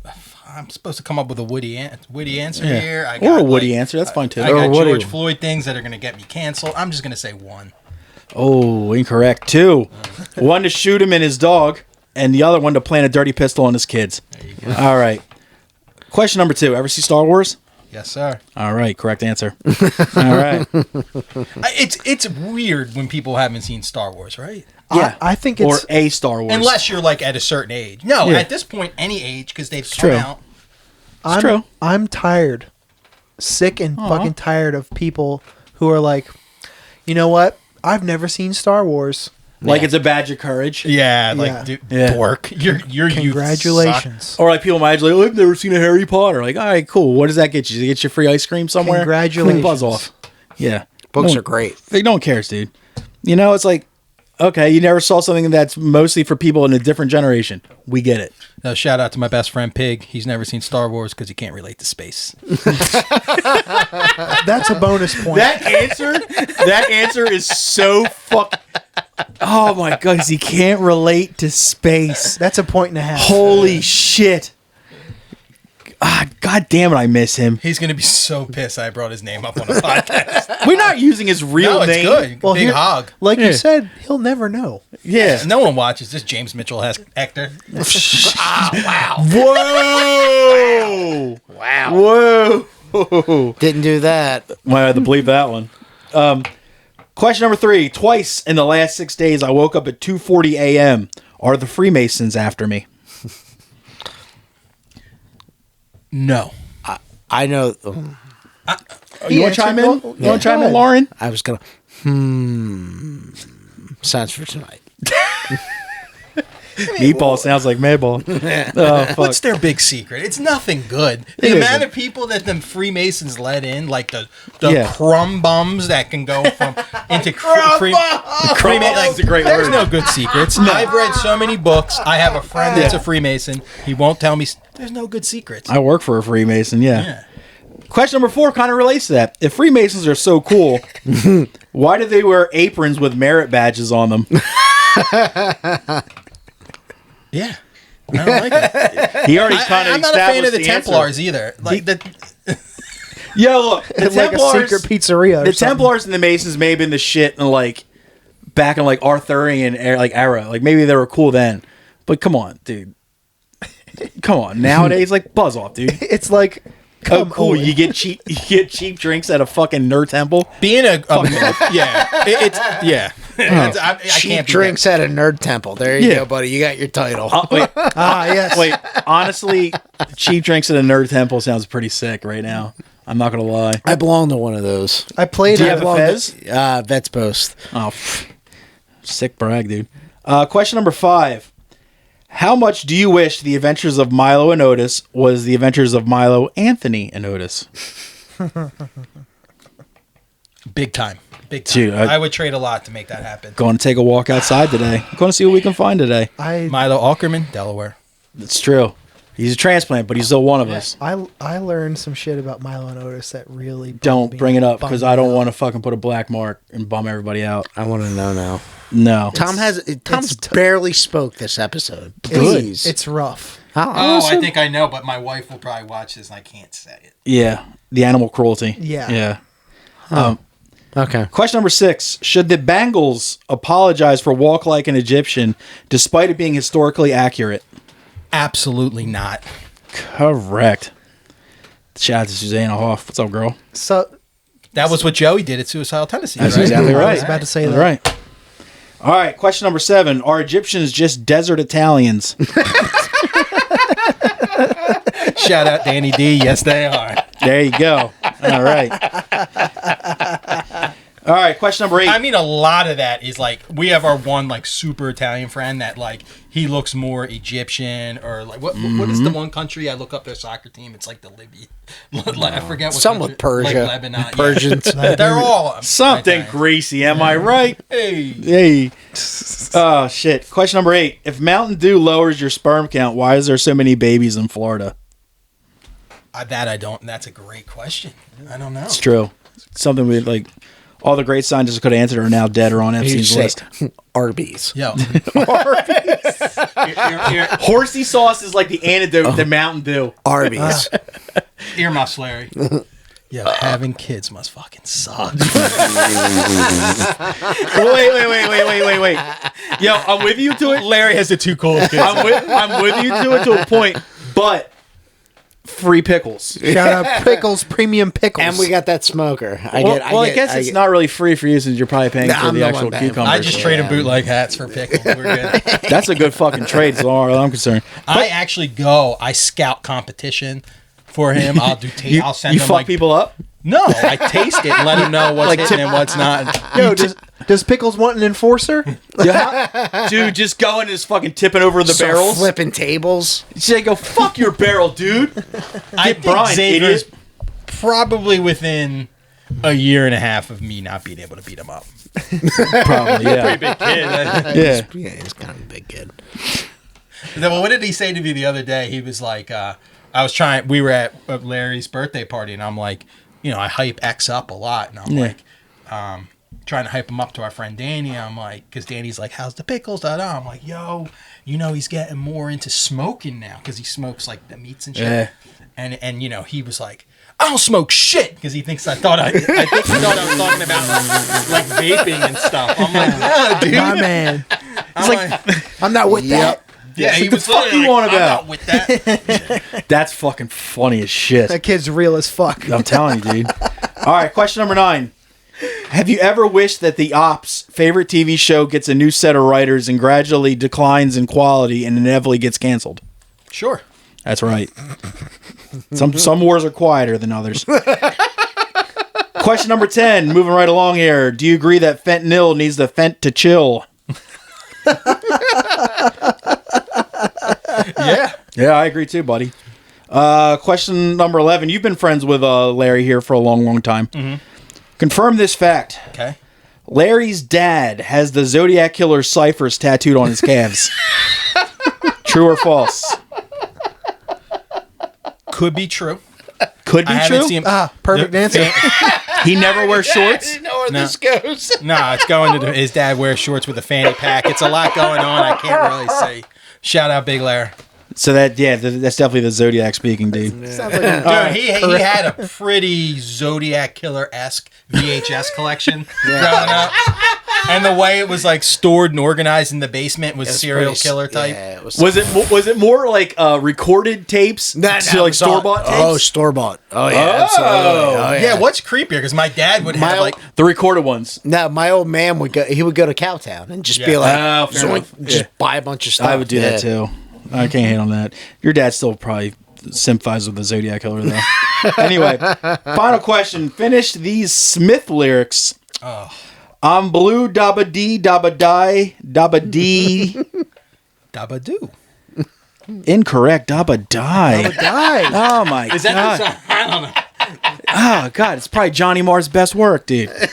All right, regardless, that's a perfect score. Gabagool. It's a perfect score, dude. That bonus point from earlier brought it back up. True. And him trying to fucking stick it up for our boy Xavier. Yeah. Pickles, premium pickles. That fucking Get Brian, idiot. Get Brian, you fucking idiots. Dude. Like, you think I don't think I could have a kid, right? Like, I don't have the attention span for a human life. Well, you could, but should I'm too you? selfish and I'm too lazy. Yeah, me too. Larry's just a comer. I love seeing Larry. Dude, we pulled the goalie and that was it. You know what I mean? I just dropping bombs. You got clipped? Larry's too lazy. No, oh God, no. We've talked about that. Well, I'm not clipped I'll ask because our boy Danny, he got clipped. Oh, right. And The complications. I feel, no. I just feel like it'll get held over my head. So like I lose control of the house. What? Like that's the one thing I would have. never do it. I would never. I just feel I can weird. drop bombs in you, and there's a chance that you have to go through 9 months of just. That's diabolical. Have to. Yeah. They don't have to. So- Is the other thing. I guess it's Tom's show. All right. Tom can entertain this if he wants, but I Sure. heard a hypothetical today that it might be good to share because we're talking about coming. You're a little bit younger than us. You look strong, Virile. lad. If you were given a challenge where let's say we'll use this as an example, we're locked in this room, and you're locked in here. You're gonna get your food and all that, but you're here until you come from having sex 1,000 times. 1,000 times. Now, part of this is at any time you can have a guy, a girl, whatever you're into, a furry, whatever your sexual desires is. Damn, because I will get bored eventually. Yeah. So, how long? 1,000 comes. Yeah. How long would it take for you to get free? Could you do it in a year? No. 2. Wait, am I my age now? Yeah, that's the problem. So Tom, being the young one, might have a little advantage, and no, you could do natural stuff, but no like boner pills. It's got to be 2 years. 2.5. When did you stop being able to do it in a year? Once you get into your 30s? Are you in your 30s? I'm 30. I'm about to be 33. Okay, But I think 30 was the cutoff, right? I'm just thinking of like my future self, well, not future, but potentially future self, just being like, I'm just tired today, or like some that hits around 30. Yeah. Sometimes I could probably come 5 times in a day. Sometimes I could do 0 times. Now you could have whatever you like. You could be like, you know what, bring in and Sydney Sweeney, she's here. That might help you get a couple extra one day. Yeah. I guess a year would be crazy. A year I can't do. That's what? That's 1,000 point something. That's almost 3 times a day. Yeah, because you get Close to 3 times a day. Every day. Okay. Yeah. Maybe I'm reading into it too much. Do I still have the hold down of job? No, you're in this room. You're just you in can't this leave room. this room till you bust 1,000 times from sex. Even then, it'll probably take me like 5 fucking years. Yeah, it's just once you hit a certain age is like, it's seriously, it's around like 30 or your mid 30s where you're like, I could jerk off, or I could go to bed an hour early. Yeah, and most of the time you're just like, that frozen pizza's sounding pretty good right now, though. Yeah, that DiGiorno's probably sounding pretty sick, dude. The jerking off would guaranteed put me to bed an hour early, though. Huh. Coming is I guess I'll add that. Jerking off counts too. I wish I could. Oh, I could do 2 years, no problem. Even jerking off. I think I could do I'll it, add jerking off to see can we get it done in a year. But here's the thing. Now, maybe along with my supplies, my provisions, if you will I be provided like moisturizers and you're gonna healing salves and such? They're not monsters. But I'm also gonna bananas. Be you got bananas for the no. There's no dick pills, but Indian food, mango juice, whatever. Yeah, so I'm saying what happens. Bananas for the potassium. Stalks of celery for big loads. Yeah. I've been in a house, lived with someone that was mentioned on here. I go, why is our produce drawers filled with celery? He's like, makes you come more. It does. Now I gotta know who this is. Come on. I think he just gave the voice away. It was Larry. No. We never lived together. Says you. No, seriously, even if you like factor in like jerking off, I'd say it still would take me 3 years. 3 and probably a little over. Including jerking off? Yeah. Definitely not 1, definitely 2 though. Yeah, I think I could do it in 2. No, what we would probably... Because I got to take days off. If we were trapped in a room like this, though, like, we'd probably start, like, doing some sort of... No, we wouldn't. But if we started doing some sort of physical activity like working out, it would probably get our juices going. It'll raise your testosterone level. It's true. That's physiologically true. But yeah, it's a young man's game now, dude. If you were to ask me this when I was like 20s, I'd be like, 6 weeks. But 6 weeks at age 20, it would just be like nonstop. When you're just baiting every day, just not even because you want to, because you feel you have to. It's like something back then it's maintenance. Get the poison out. Yeah. Exactly. Maintenance. It's like nowadays is like, it's like it used to be seriously like jerking off was like 1 or 2 times a fucking day. Now it's like 2 times a month. It's 40s aren't fun. So Oh, good. Seriously, there's a lot of times when like things like you can JO. Or you can do this. Normally times I'm like, I'm going to make this sandwich. I'll eat this sandwich and go to bed early. I got a turkey club with my name on it. Start edging, dude. Or how many times like you wake up, wake up with morning wood and you're just like, I could. And you're just like, no, I'm just going to roll over and go back to bed for another 45 fucking minutes. Yeah, it's brutal, dude. We got one buddy that like, I got like, he takes dick pills all the time. He doesn't need to, but I worry about that because it's like maybe you don't want to build a tolerance, and when I'm like 68 and I'm 70 and I really need them. Yeah. But also like he's into the craziest shit. Like he like has a pump where he pumps his. Okay. How old is he? I wasn't sure who we were talking about. He's me and Larry's age. Oh, then no, that's a lot. It's a whole different thing. And he gets all into it. He's like, no, I like to get I thought you were going to... purple like an eggplant. I'm like, yo, that can't be good. I think you were going to go into the poppers conversation. When you're going to have so much blood going to your dick, you just pass out. I don't understand poppers. Yeah, poppers. That's mostly for gay dudes to loosen buttholes. Yeah, but amyl nitrate. Yeah, that's what it is, right? Like, But then supposedly Larry and I had the guy that we know tell us that like... It's a muscle relaxer. If you like... Because it comes in like a little jar and you sniff it or whatever. Yeah. But he was trying to tell us like if you sniff it right before you bust, it like enhances everything. Huh. That dude definitely got fondled as a child. No, but I'm not going to say that. Yeah. I was going to say I took his popper jar and jerked off. Next morning I was like, didn't do shit for me. I'm in my room. It's like, am I not doing this right? Like, the fuck? But I didn't get what it was. But I guess I always knew it was for like gay dudes to loosen butthole. Yeah, it's a muscle relaxer. But if you like one of your friends, like, because you guys are all at least 40 now, right? Yeah. Yeah. Now, if one of your friends who's the same age as you, is 40 years old, is like, I still jerk off 2 times a day, aren't you going to kind of look at him sideways like, they should go to jail? What? How? Like, A, how? And B, how do you make time for other shit? Yeah, and my one friend that kind of does that has the most kids, is the most successful, and it's like, how are you doing this? God But damn. then he FaceTimed me while he was checking emails on his computer on the shotgun seat, so he's driving, and I'm like, so you're FaceTiming, doing emails, and driving?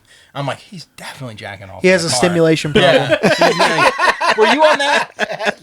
I remember. Yes. Yeah, he definitely jacks off in the car. Yeah, he has a problem with stimulation, clearly.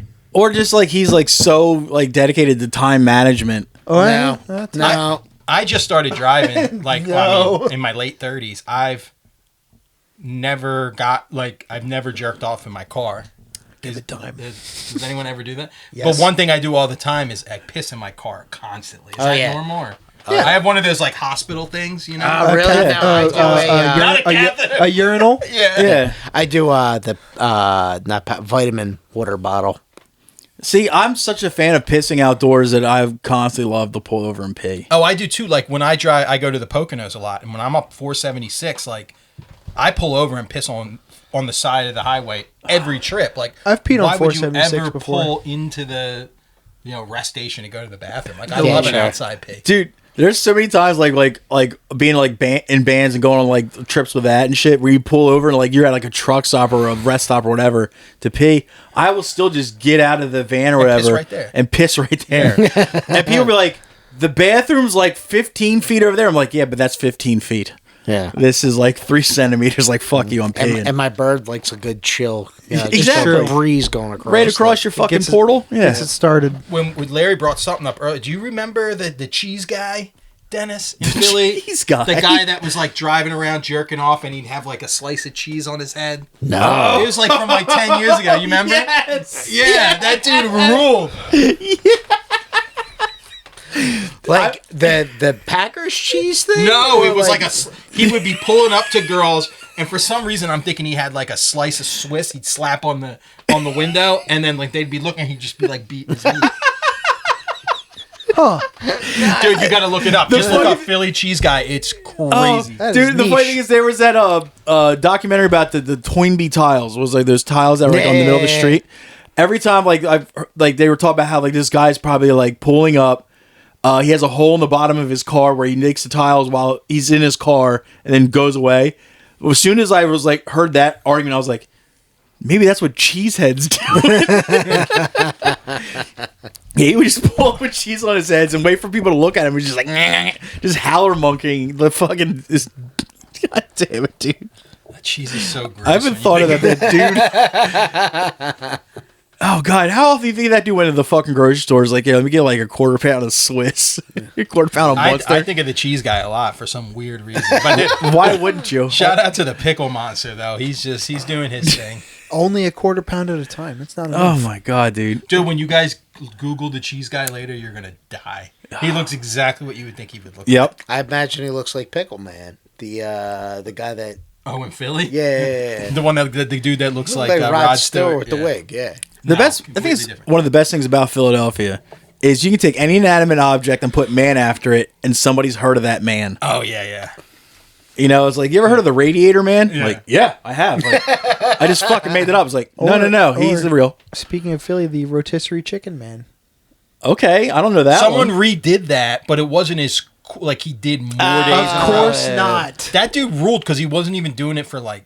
He was just a weirdo. He just wanted to do it. Wow. What's Rotisserie Chicken Man? A guy put flyers all over Philadelphia, and I mean everywhere. But weird paper Instagram, flyers. Okay. Like, he flyered all of Philadelphia, said, "Come watch me eat a rotisserie chicken." Where at like the pier or some shit. Yeah, he did it at Walmart Beach, like that pier by Walmart where they'll boot cross shows now and then. And he sat at a table and ate a rotisserie chicken, and like I think over 100 people. No, so he did it every day for like every day for like a month. I It was like it was a record. once. No, that was the final one. So he was setting some sort of, I don't know what the target was, but let's just say he did it every day for like 20 days straight. But he finally was like, the final one will be on Thursday, and at that point, it literally like you could have crowd surfed. There was so many people. He drew, and he was just like wife beater jeans. It was awesome. Yeah. Like he just like peels the first piece of skin off the breast, and everybody's like, "Damn. Oh!" Now I want a rotisserie chicken right now. How great would it be to do something like that, and then like the last, like this is the last time I'm going to do this, and you just eat a rotisserie chicken, and then just Bud Dwyer yourself, like right in front of it. That's 2 Bud Dwyers. Oh my God, dude, that'd be fucking great. Yeah. Instead of pulling out of an envelope, you pull it out of the rotisserie chicken, like little fucking canister thing inside of it. Oh God. Should we move on to homework, dude? Yeah, I think it's homework time. Every week, we ask, Tommy and I will assign each other homework, which is normally an album and a comedy special. And then we report back on it the following week. And then we also ask our guests to bring something to the table for us to listen to. And the only caveat is you can't have anything that's your friend's band. It's got to be something you found naturally. Unbiased. On your own, unbiased, and genre doesn't matter. Year of release does not matter. Last week we had. Hold on, we had Ron and Hal. We had Ron Dog and Hal Micro Machines from Blasphemous and Death Sculpted Productions. You want to get into what they brought us, buddy? Yeah. Who do you want to start with? I'll start with Hal, so I can start on a high note. Okay.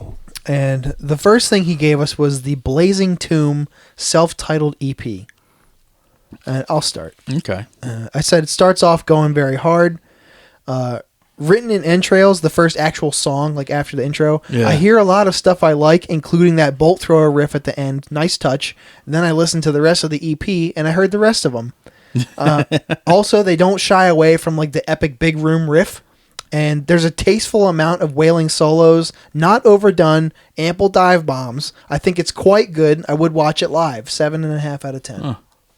I said a great blend of death metal and those darker hardcore bands that also love death metal, especially Entombed. No frills, just riffs. I gave it an 8. I enjoyed it quite a bit. Yeah. I wrote songs are way too long. 2 out of 10.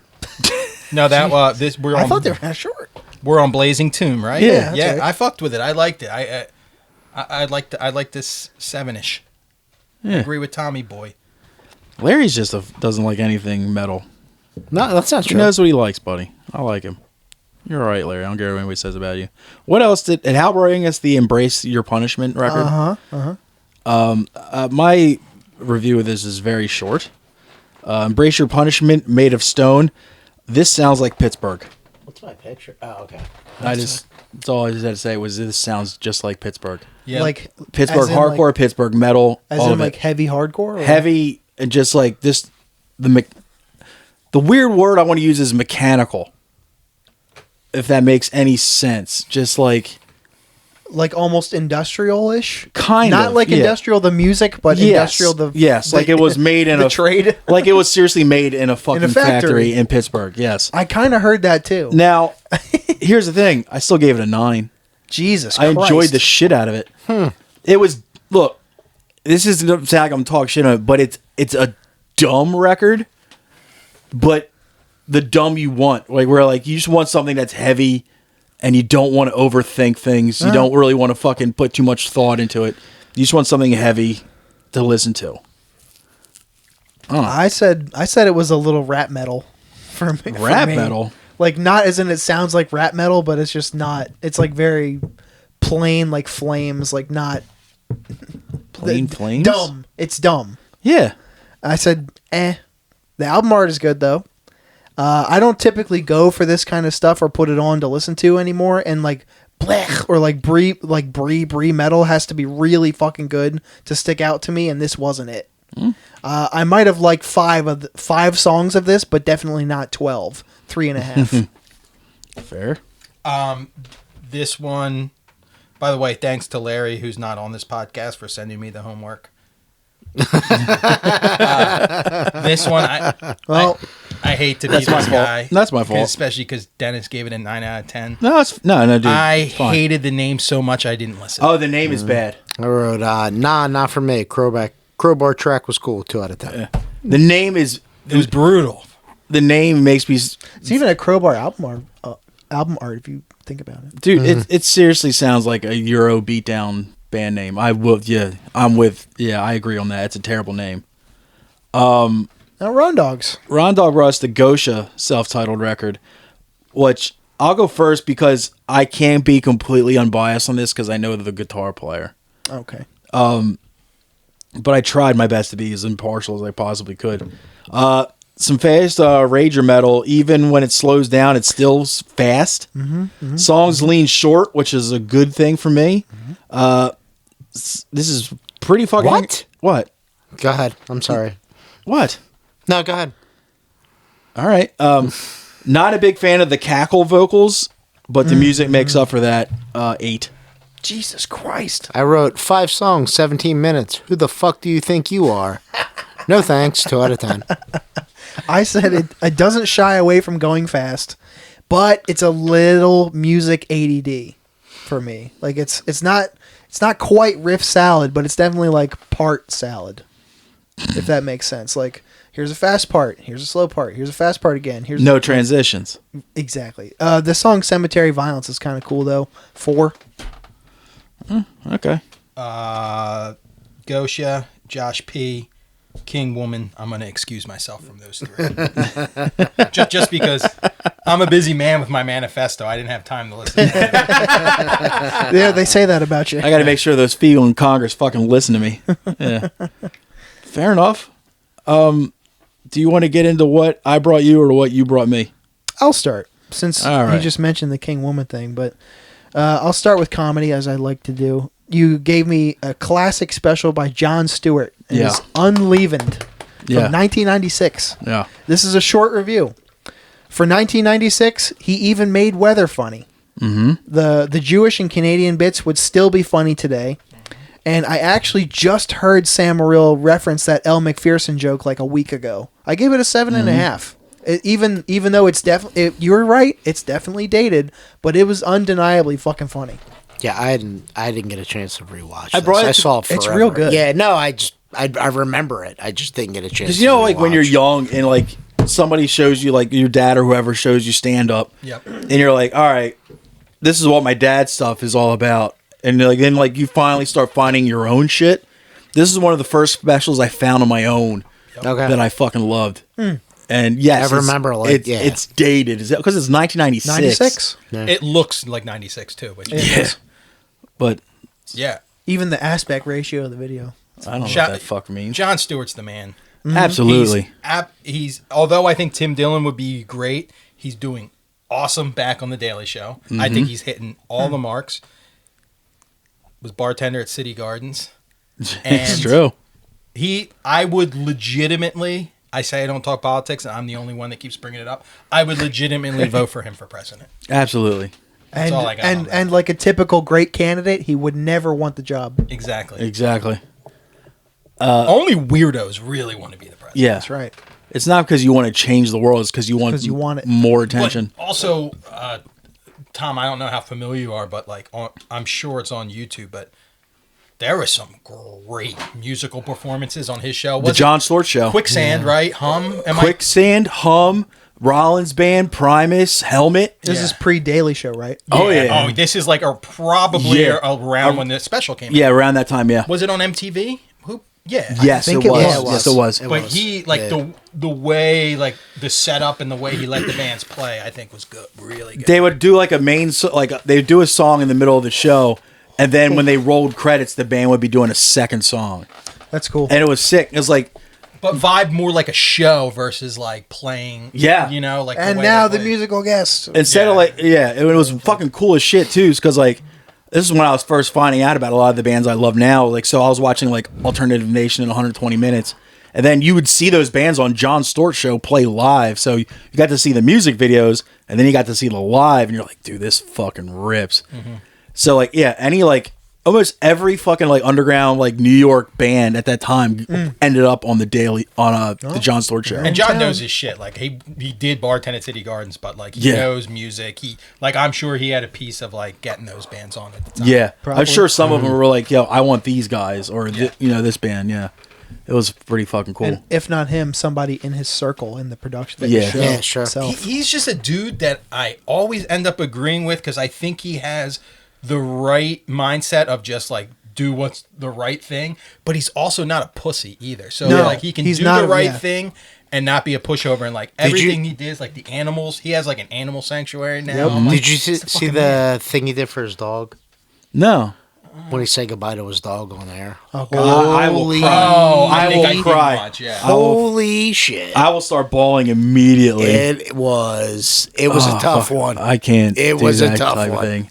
That was fucking. It was great, but it was a tough one. A fat goof. Oh yeah, it's I already have existential dread about my own dog. I don't want to fucking feel it vicariously. But Jon Stewart is one of those people where a lot of people are I'm a centrist. I don't like anything. It's he's one of the few people that I actually believe him. Uh-huh. Yeah.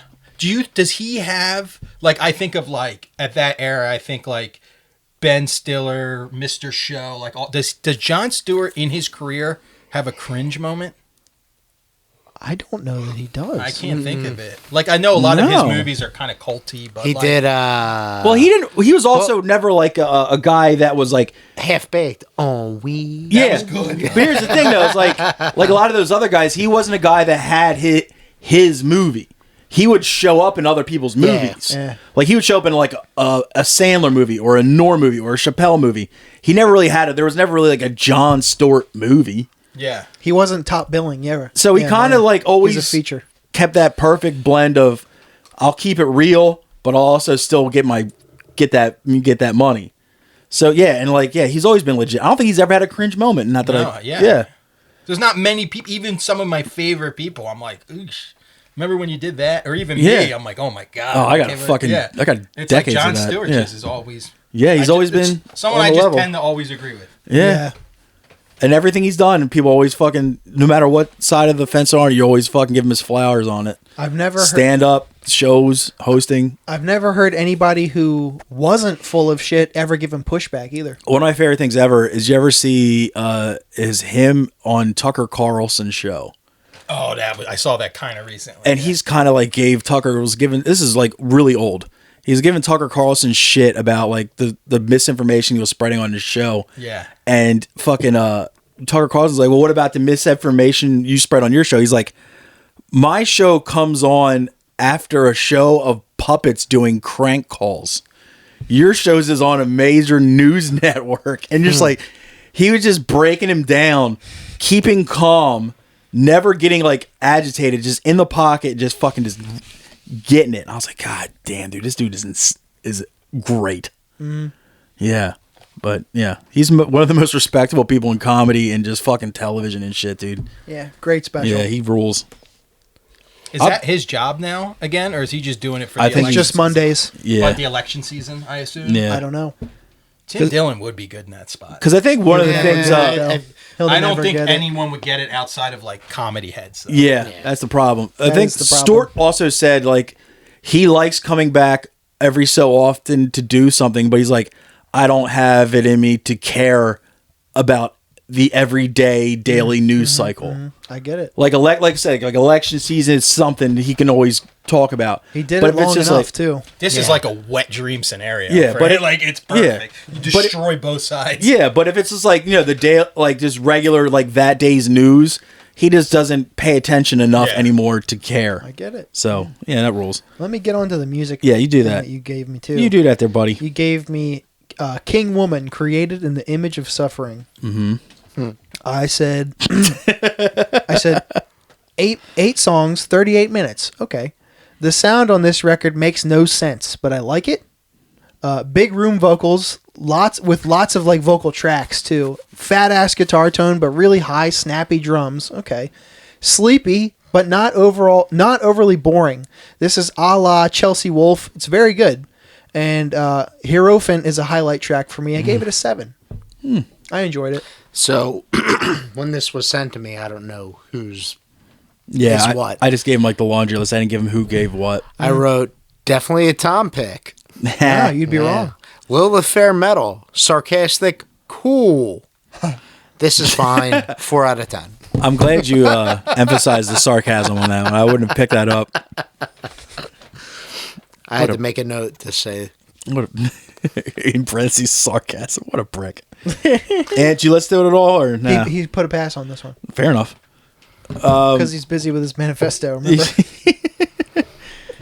Putting ball bearings in a fucking package bomb. Yeah. I gotta pee again. All right. Josh Peel, I liked it. I didn't finish it, but it was good. It looked like I would like it. Yeah. That's actually a great review. Looked like I would like it. I look like I would like it. I had heard it before you assigned it, but live at Birmingham, Josh Pugh. Funny enough that I laughed at British references I didn't understand. Same. Solid 8. I hate normally when people go into that, like, you know, like, you know, my life is there's like they try to get that poignant moment where I'm like, ugh, enough. It's a very British thing. I'm like, no, it's also a West Coast America thing too. Oh, I don't acknowledge just like trying to be fucking all poignant and like, let me make a fucking statement. Here's my story thing. That's when I go. Yeah, exactly. And normally my eyes roll till I fucking have a stroke. Exactly. This here, I was like, all right, but he kept it funny enough that you could overlook all that shit. It's a solid special. You also brought me a record I had owned and listened to a million times. Neglect. The Don Fury sessions. My review is just dog 9. My problem with the fucking Don Fury sessions is there's songs missing from it that I love by Neglect.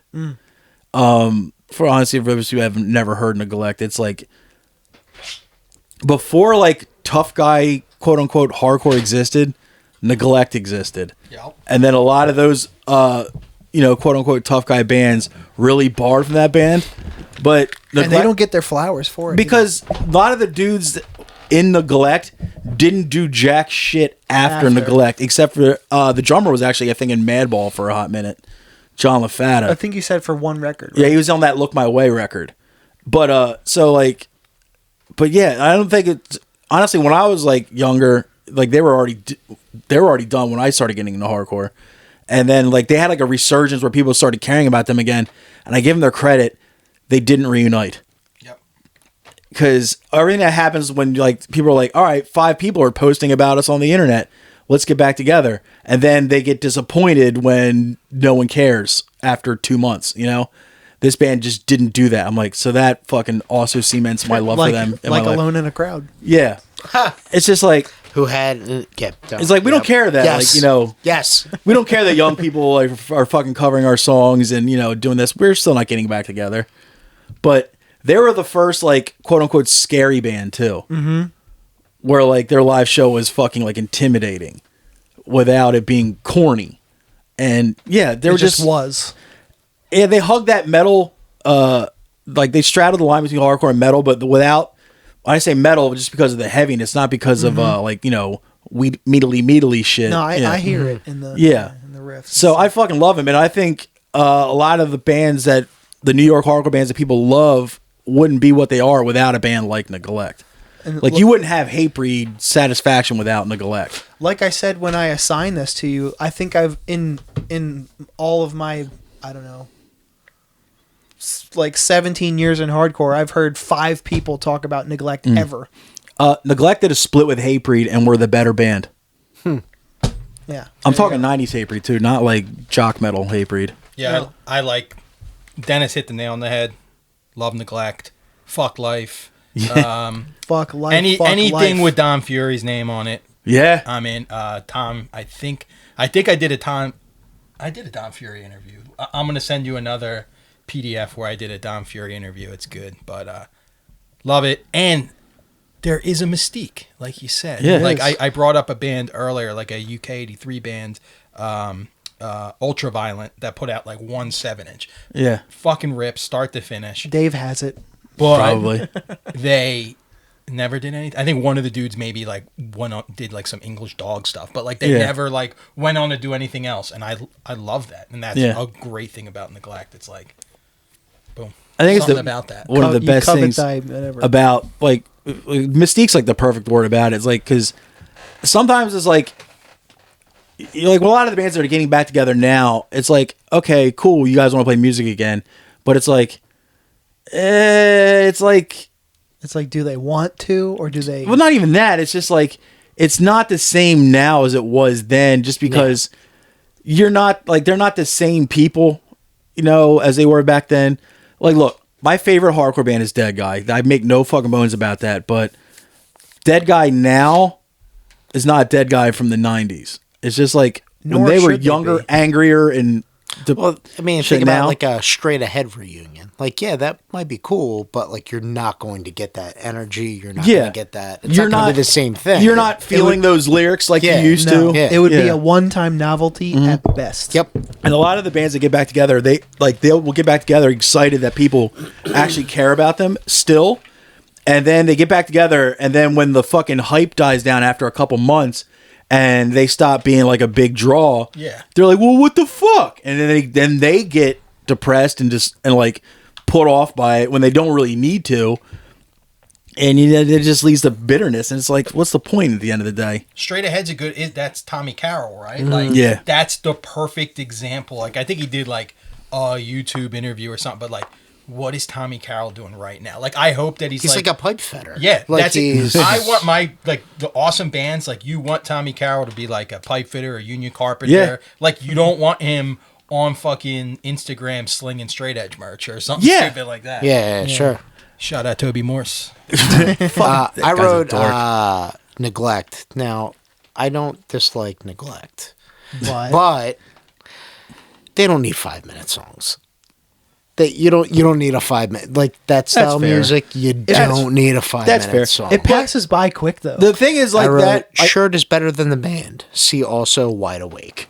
Like, I see what you're saying about it being long, but you also got to figure, like, perfect shirt reference. Maybe like they were like one of the like OGs when it came to like that tough guy sound, but it wasn't until later when people were like, hey, we should do this but then trim down the length of the songs. Yeah, it's just their songs are like 5 and 6 minutes. Yeah, like, I don't need. By the time people figure that out, he's got a great voice. Yeah, the great voice. Riffs are good. Lyrics are good. I think the Don Fury comp is like 20-something songs. It's over an hour. Yeah. It's yeah. That caught me by surprise too, because I hadn't listened to that in a long time. I was like, I did not remember these guys being like a 5-minute song band. But I guess that one song I fucking love it, the LSS, the one about taking your grandma off life support. It's like a 5.5 minute song, but it's like just nothing but like fucking mosh parts. It fucking rules. But I just like it. I was thinking about this the other day. Is like, what bands haven't done a reunion? Because it used to be like, oh, well, the bands that have dead members. And even that now. Yeah, that doesn't. You just get that asshole from Thursday. And, and all of a sudden your band's back. But yeah, like, there's so few bands that haven't done a reunion at this point in time. I used to fucking be super stoked because like, yo, Dead Guy will never do a reunion, and then all of a sudden Dead Guy's doing a reunion. Like, oh, okay. They're doing that 2 minutes to midnight. Yeah, whatever that show. They're actually making like new. I love it the fact that they're all right. Well, let's make new music while we're doing it. Okay, cool. Well, I think that's always been in hearing interviews with Tim Singer. That's always been his thing. That's why he did reunite it with No Escape, because he was like, we're not just redoing what we did. We're going to make new music. Yeah. I'd rather. Because a lot of bands don't have the balls to do that. Mm-hmm. Like, we'll come in, we'll play our hits, get our check, and fuck off. Where, like, even if the fucking shit fails, put out that 7-inch that's going to fail. Just do it. Say you did it. Say you made a real attempt. Look at Gorilla Biscuits. Yeah. I mean, they did it. It wasn't very good, but they did it. It wasn't great. So I give a man credit for fucking doing it. I mean, so, bravo. What do we got this week? Larry, what do you got for us, bud? One thing. All right. Something I wasn't gonna pander. I wasn't gonna just something that I love. I love pandas. They're beautiful creatures. And that is Fu Manchu, King of the Road. Oh shit! Dude, I do not see Tom liking this at all. One of my favorite bands. I used to have a Vans compilation CD called Always Fresh and Raw, I know what you're talking about. Number 8, I think, and there's a live cut of that song King of the Road on there. Didn't hate it. Wow. I don't know that you'll like it, Tom, but I think it's awesome. I'd be shocked if he did. I hope he does, though. That's the only one I got. Paintbox, Trip, Trance, and Traveling. I think you can only get it on YouTube unless you have the record. Trip, Trance, and Traveling? Yeah. Japanese psychedelic punk. I just like the alliteration in the album title. Trip, I'm fucking Trance, stoked. and Traveling. I like that. It's really nice. I do.